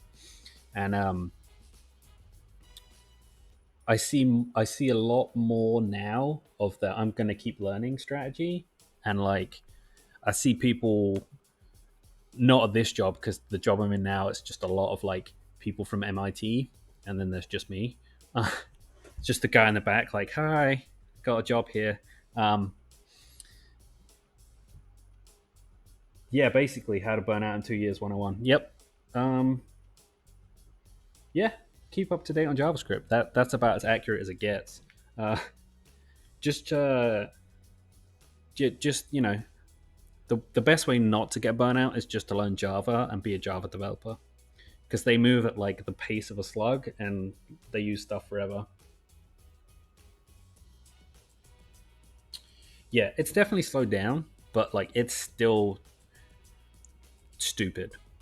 Like no no one needs to figure out a bunch of stuff um like I see more frameworks. um you'll probably see another 5 frameworks this year, especially with COVID-19 stuff, because people think they know better than what's already out there, so they'll write some fancy component driven stuff and then it'll all die, like because they'll go back to their regular job or whatever and they'll forget about what they were doing. So yeah, let's see here. Somewhere I forgot to close a p tag. On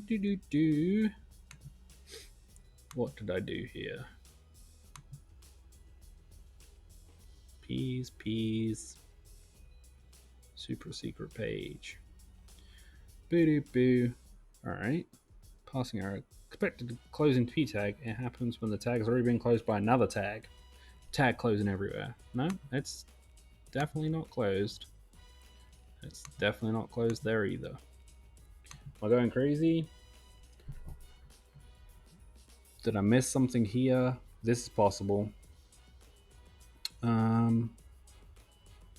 Tribute class should be before the click. Yeah, I can get behind that.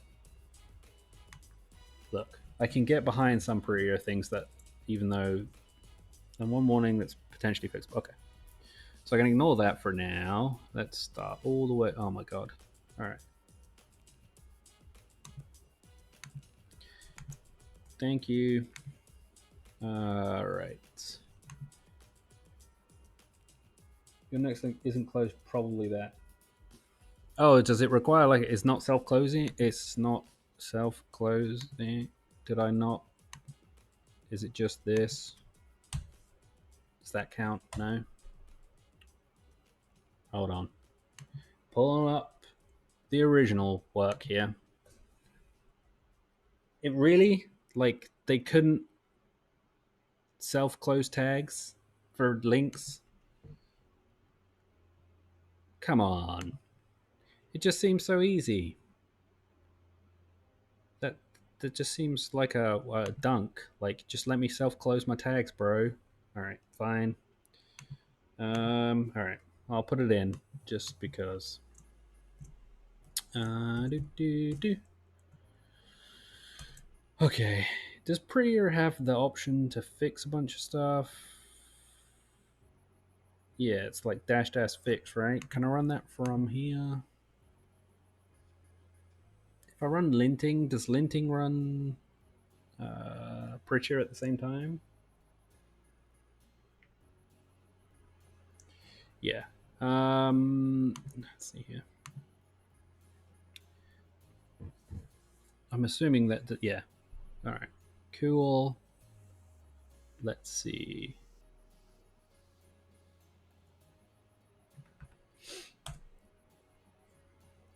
All right. Hold on. Close that out. And new terminal. There we go. Yeah, Prettier is fun. Like, I love Prettier, but if you copy and paste, you're basically screwed. So npm run Prettier dash dash fix. Oh,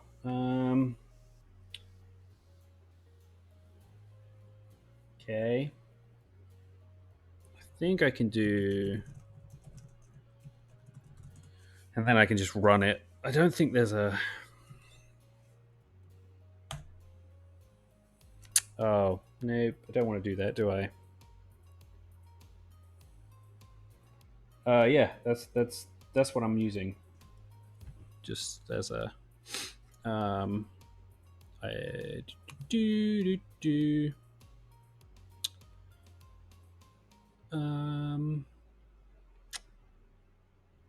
Oh, isn't it just? Yeah, I was gonna say, isn't it just? Can't I just run it like that? Oh, does it have to be installed locally? Why is it not installed locally? Didn't I ask them to install it locally? Apparently not.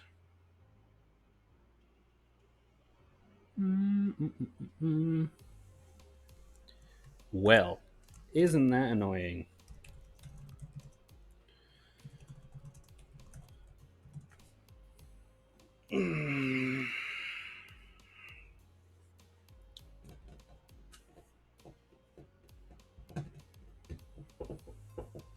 That's a bit frustrating.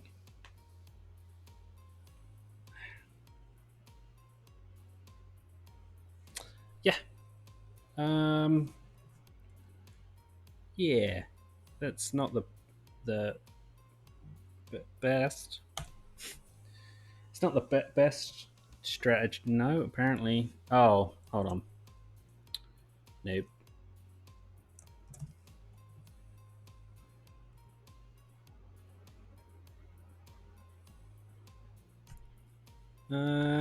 Don't I need to? I probably need to do a. Yeah, hold on. See, this is why I don't use new modern frameworks, people. Maybe I can just do this now. Cool. That'll tell me. Do. So many things.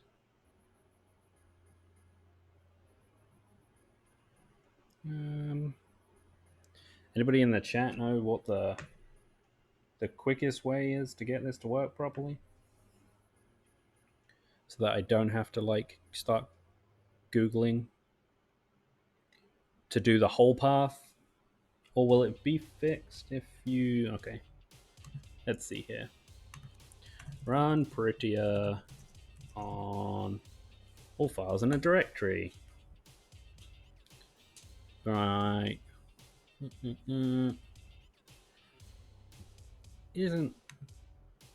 Doesn't that seem a little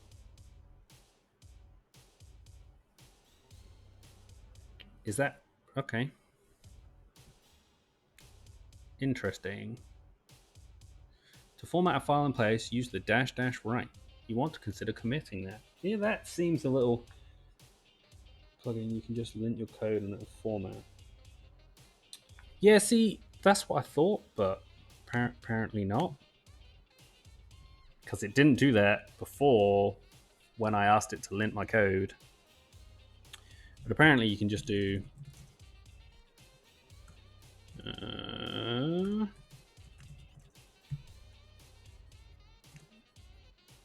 apparently you can just do that. Okay. Oh, this lint doesn't... yeah. Okay. I need to change the properties for that to make it work right. And then let's see if I fixed all of my problems or made more. And then, like, hopefully we might actually have login, and then we'll feel like we did something useful today, except from talk about me working at Sainsbury's in whatever time it was. 20. Wow, I'm having a good day today. Real good day. Is that the only problem? Pretty, you can complain about that all you want. Okay. I'm having a real good day today. This is why you shouldn't copy other people's work, apparently. Let's see here.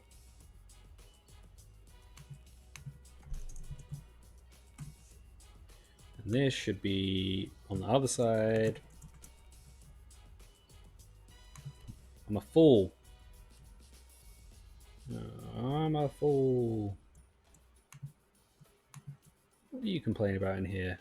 These commas? You don't like commas, apparently. Okay. Oh.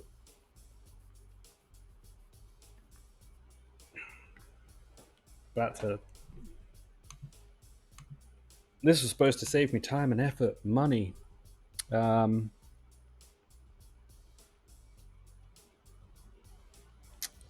Cool. What's your problem? Is it because it's all on one line?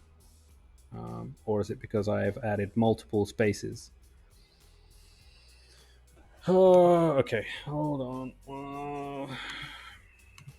Let's see if just linting my code now works properly. Because otherwise... ooh, Jeebus. It's just all prettier stuff. That's the problem. Let me just... you can use from save you. Yeah. I'm aware of that. This was kind of like a... how did we end up here? So this ended up being like a, hey, I'm just going to write a Vue app, to, hey, like I should do this. So hold on one second.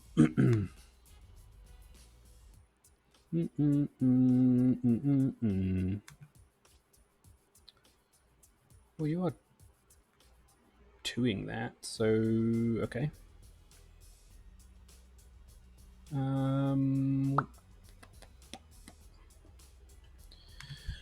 Fine.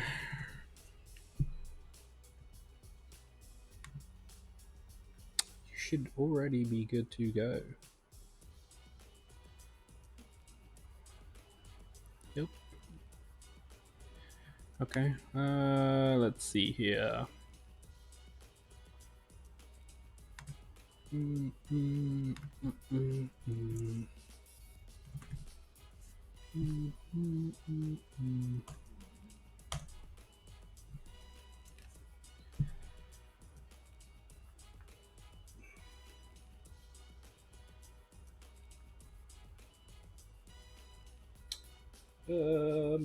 Hold on a minute.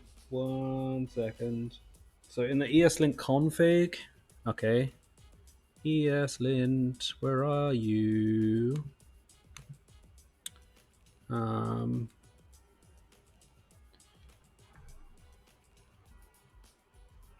So, all right, hold on. Let me open that. Well, that really does suck, just to, as an FYI, because just as like a like out of the box experience, that's kind of annoying. Because this was done with like Nux's stuff. Okay. Oh, you need to add this rule.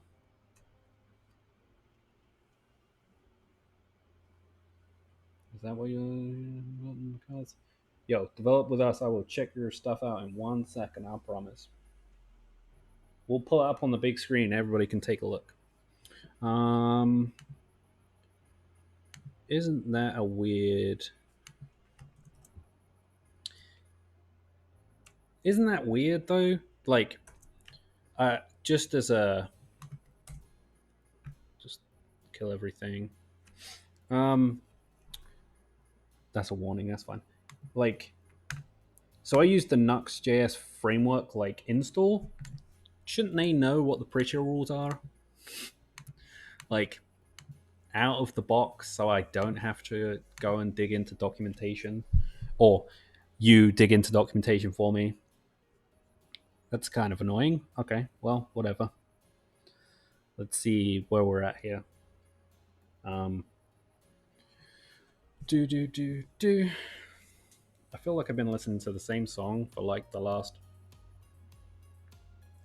2 hours. I'm pretty sure my music has been stuck on repeat. Uh, okay, hold on. My parent. So we sort of got somewhere. That's a good start, I guess. Yo, before I forget, let's just do something.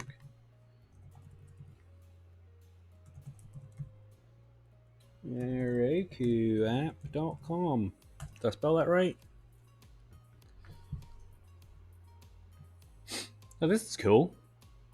You just like pulled this up from Dribble and like built it out your own way, or how is this? How you achieve this? Is that how you ended up doing this? I know this is with Tailwind. Oh, that's cool. Have you seen Front End Mentor? It's kind of like the Dribble, but for mentors. I mean, for front end people. Um, this is super cool. Yeah, you should check this out. Like, if you want to build some UI skills, like they give you challenges, and you can just go ahead and work through them all, and you can pick like what CSS you use and all that kind of stuff. And it just gets harder and harder and harder until you like end up building like this crazy rock paper scissor game. Oh yeah, for sure. Um, if you check my vods, there's two on my YouTube channel. I did like 3 of them over like a 5-hour span, so definitely check those out. Yeah, it's free. It's set from like so this. So what you get is like this part, and then like the sketch files are. If you want the sketch file, which like why would you want a sketch file? You have to pay for those, but everything is free. There are some premium challenges, but like but by the time you get there, like 99% of them are free, yeah. So like it's definitely worth checking out. It's definitely worth messing around with, and you can do all sorts of cool stuff. And then you can use that to like put in your portfolio and stuff. But they have some really cool challenges, and like it has active states, desktop, mobile. Like it gives you like this is what we want it to look like, and then you can get feedback from everybody. Yeah, they're super cool. They're super nice guys too. If you have like a problem with something, if you just tweet them, they'll just give you a hand. And you know, if you finish something and you tweet it to them, they'll probably retweet you too. They're super nice guys. Um, I probably broke something or did something wrong. That's the wrong screen. Yeah, no problem. Like, hopefully you'll. Yeah. So, sort of. They do kind of code review. Just get off topic again. They do like community based, so you can like ask for feedback, and you can like click on the solution, and like you can click here, and you'll preview the site and say, "Cool, that kind of looks like what they wanted," and then you can like view the code, and say, okay, this is what his stuff looks like. He did a grid container, and like immediately I chastise him for the fact he's using class item 1, item 2, item 3, item 4, item 5, item 6, item 7, item 6. Like, that would be like my feedback to him would be like, make better class names. Here's an example of what class names should look like.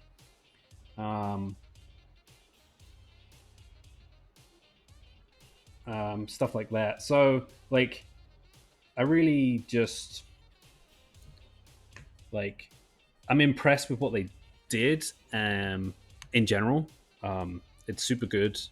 Uh, they're very like, the whole community there is very open.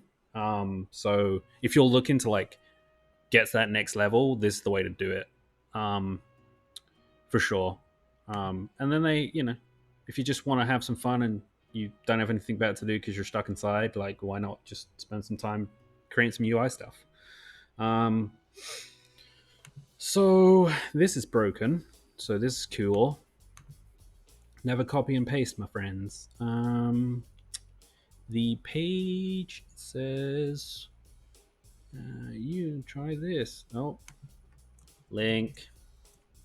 Try that. Didn't actually put a link in there again. What's your problem now? Class should go before the click. Insert. Oh, okay. Look, just cool your shit, dude. Are you gonna be like, please do this, and then make this class over here, and then actually make it a class? So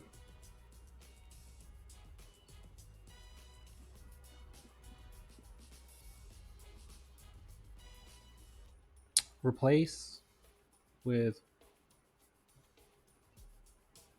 class click equals. Let me just kill the server so that I can just do this, and then you can lint me probably. Yeah, this is kind of taking a really long turn to get to one place. I had this all set up. This is all your fault. You developed with us. We had this plan, built out, and then you come along with your great ideas.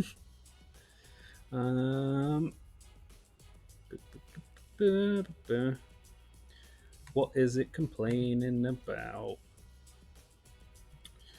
What did I do?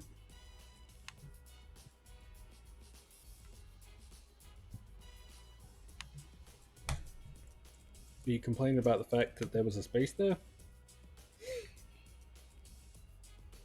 You have to start from a new line? Really? Kind of crazy.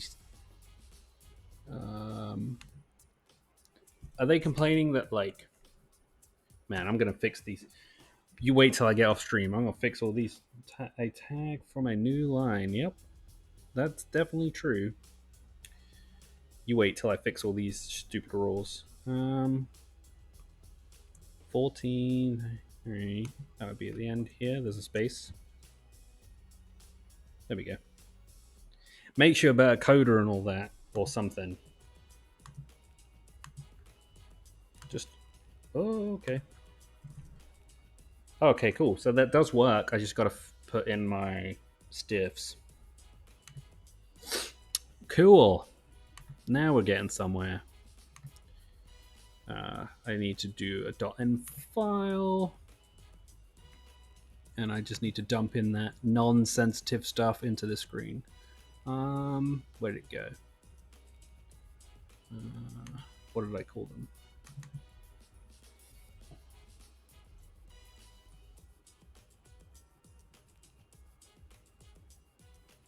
Oh, yeah. I should have just done that. I mean, I'll set that up for next time. Like, I wasn't expecting to to use all the things all at once. So, and then what was the other one called?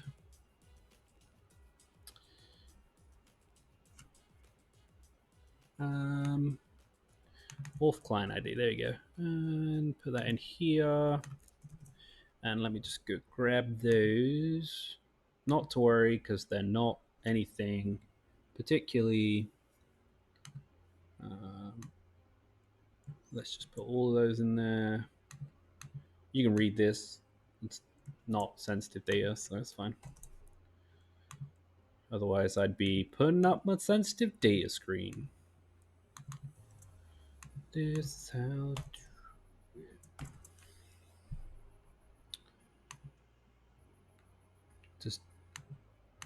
Does hot reload work with .in files? I'm going to say no, probably not.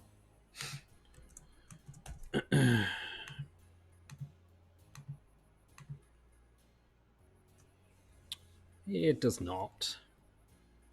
Because they're loaded on onload. That's when they get imported.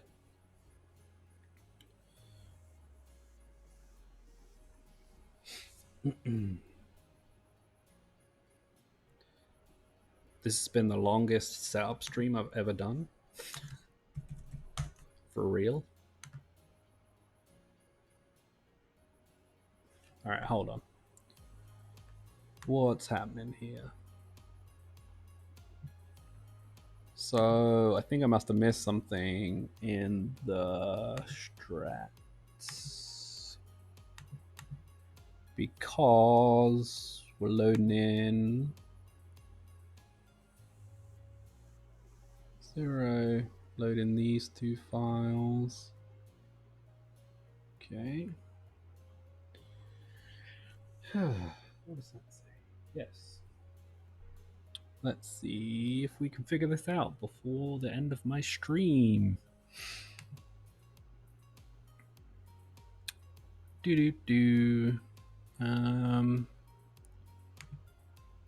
see.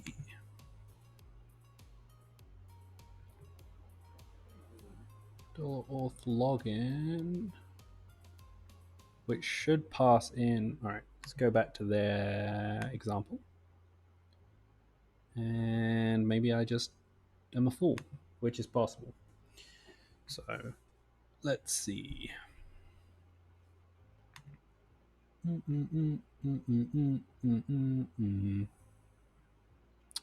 So we have that, we have this.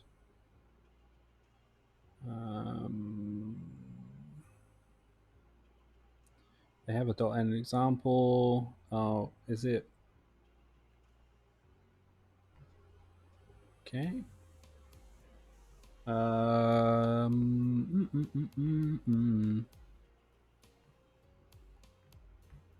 Let's just read this real quick.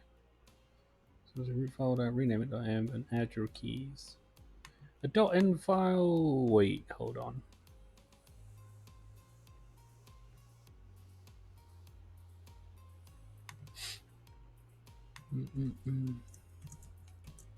Is it expecting a string instead of like the actual raw .m file?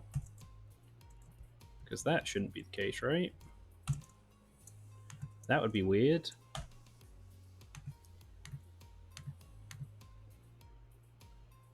But I'll do it anyway while I'm here. And then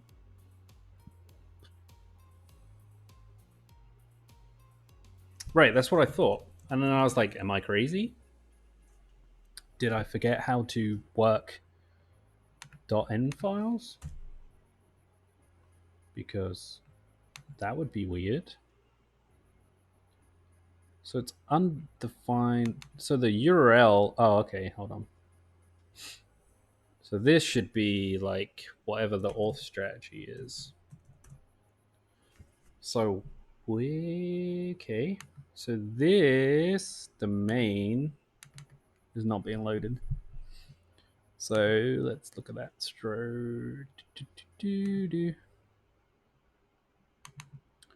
Domain process.env.auth0 domain.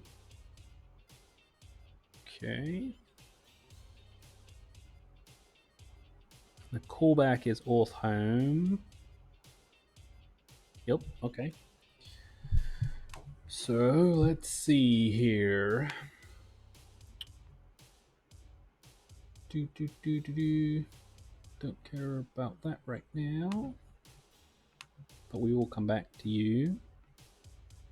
So maybe I missed.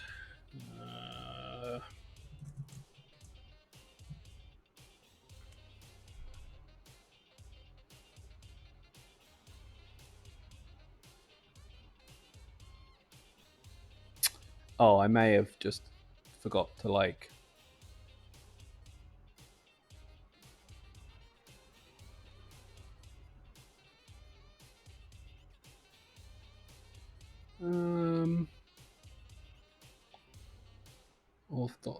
Off log in with Max UX. Max is authenticated. Well, I know I sure forgot all this stuff because I didn't do any of this component work from before. Excuse me. Nope, that's the wrong screen again.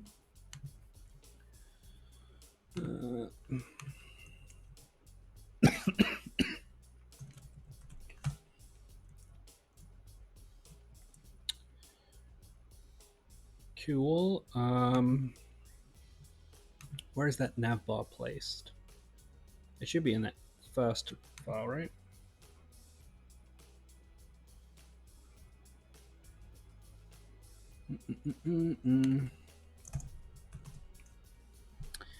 This would have been totally quicker just to have checked out the code from the original. Yeah. Let's take this and remove the fork this piece, and then maybe we might be closer. Do do boo do boo boo boo do. And then we don't need this.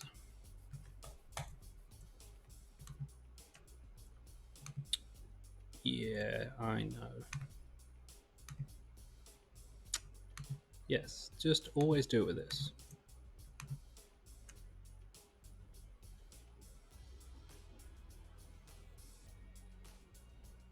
Shouldn't you have fixed that problem?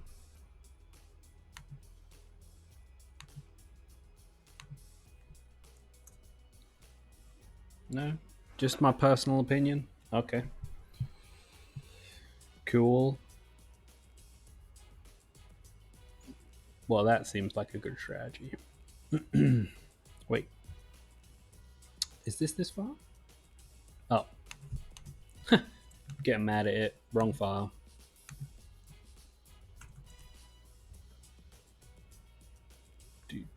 Do 47 errors. Shouldn't navbar. I'm in that one right now. Shouldn't that fix that problem?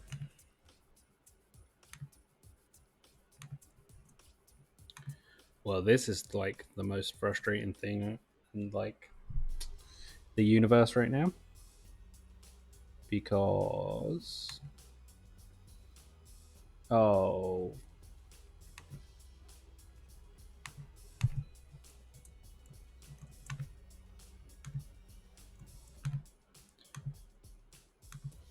this is why you shouldn't develop on a Windows machine. Just burn them to the ground.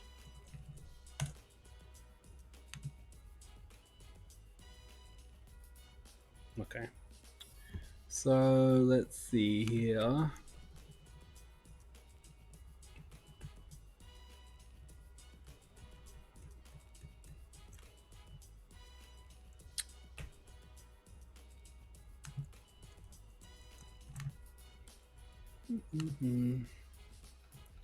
I want to go back to here and click this button.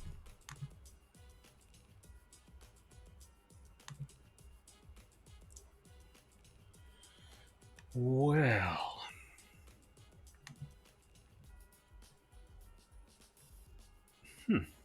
interesting.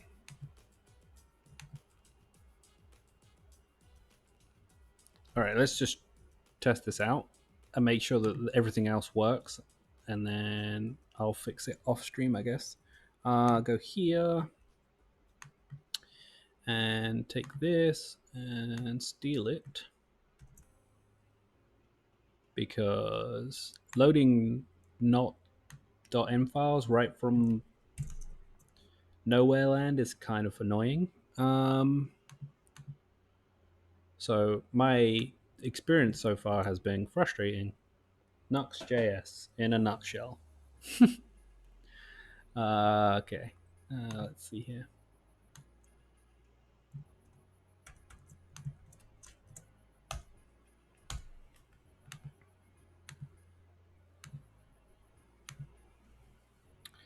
Nuxtjs, not for everybody.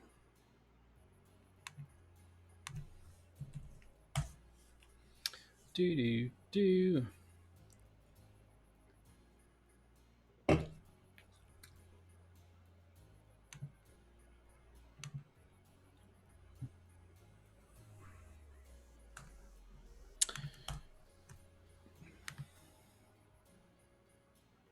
Cool, that works. The callback's not going to work because I don't have the callback redirect URL set to that. I can actually fix that real quick. I just set it back to. Pretty sure that'll work now.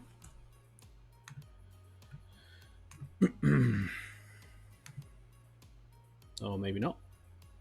Maybe that's not what I set my callback URLs to originally. Let's see.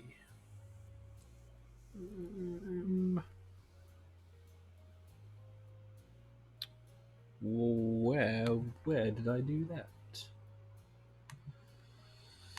In this code somewhere.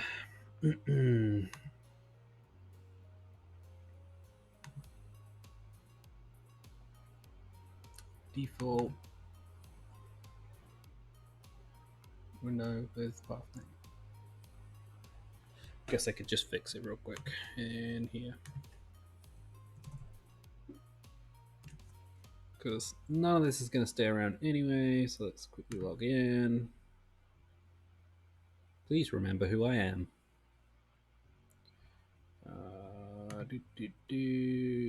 Open dashboard.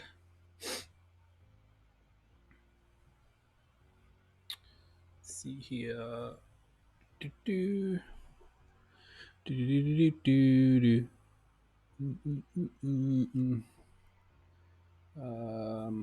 need to change.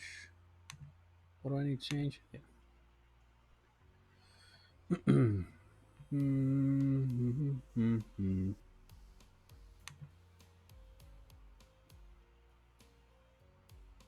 Isn't that what it is?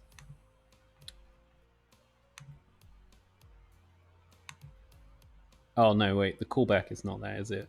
It's like, yeah, auth / signed in. So one of these thousands of tabs, there we go. Is it a comma delimited? Yes. All right. Let's also do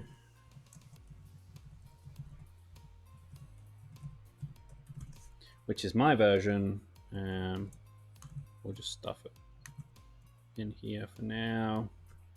Hit the save change button, and we'll just undo this. There we go. And then 923. Okay, so now I have to reload. I could have just reloaded it in the first place and it probably would have worked, but I didn't realize that I was messing around with a config file. This stream has been incredibly frustrating. Welcome to the world of development, where you spend half your time talking to other engineers and the other half Googling stuff. So now we should be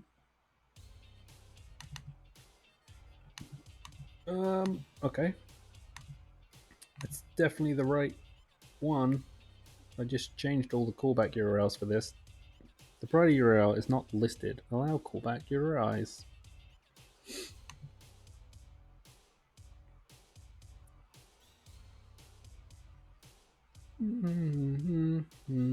Yep, I am a fool of the greatest proportions. There we go. Always remember your port number. Now, I should be able to reload this page, right? Or do I have to like leave and come back? Or maybe not. Did that change happen? Oh, God. Kill me now, people. And now it should work. So just give it a second to propagate. Yeah. Coolio. All right. We did it. It took 2 hours, 30 minutes. It didn't really. It took like an hour or so. But we got there. So what I'm going to do is I'm going to clean up a bunch of stuff outside of the stream for tomorrow's stream. And then tomorrow's stream, we can actually tackle doing any development work that doesn't involve authorization. What we'll do probably tomorrow is we'll like make the homepage / login screen, and then from there, which will be really quick because there's literally nothing to do except from press a button, and the nav bar and stuff like that. And then after that, what we'll do is we'll start working on the strategy of using Tailwind Css to create some cool stuff, and we'll go from there. That was really frustrating and annoying, but we got there. So yeah, if you did enjoy the stream, make sure that you're following so that you can see when I go live tomorrow. It's usually 1 or 2 p.m. Eastern time. And then you usually from there, we just roll on through. If you did enjoy it, make sure you follow. You can subscribe using your Prime account. That helps me out a big deal. Helps me pay for all the costs of everything that's going on. Don't have to do that, but you do get ad-free listening, ad-free watching, so you don't have to watch my ad rolls, which are a snooze fest. Nobody wants to watch a minute of ads. But that's it. Yeah, hope you enjoyed it. Really enjoyed the banter in the chat. That was nice to see some people coming out and helping. And I will be back tomorrow with another one. See you develop with us. Have a good one, dude.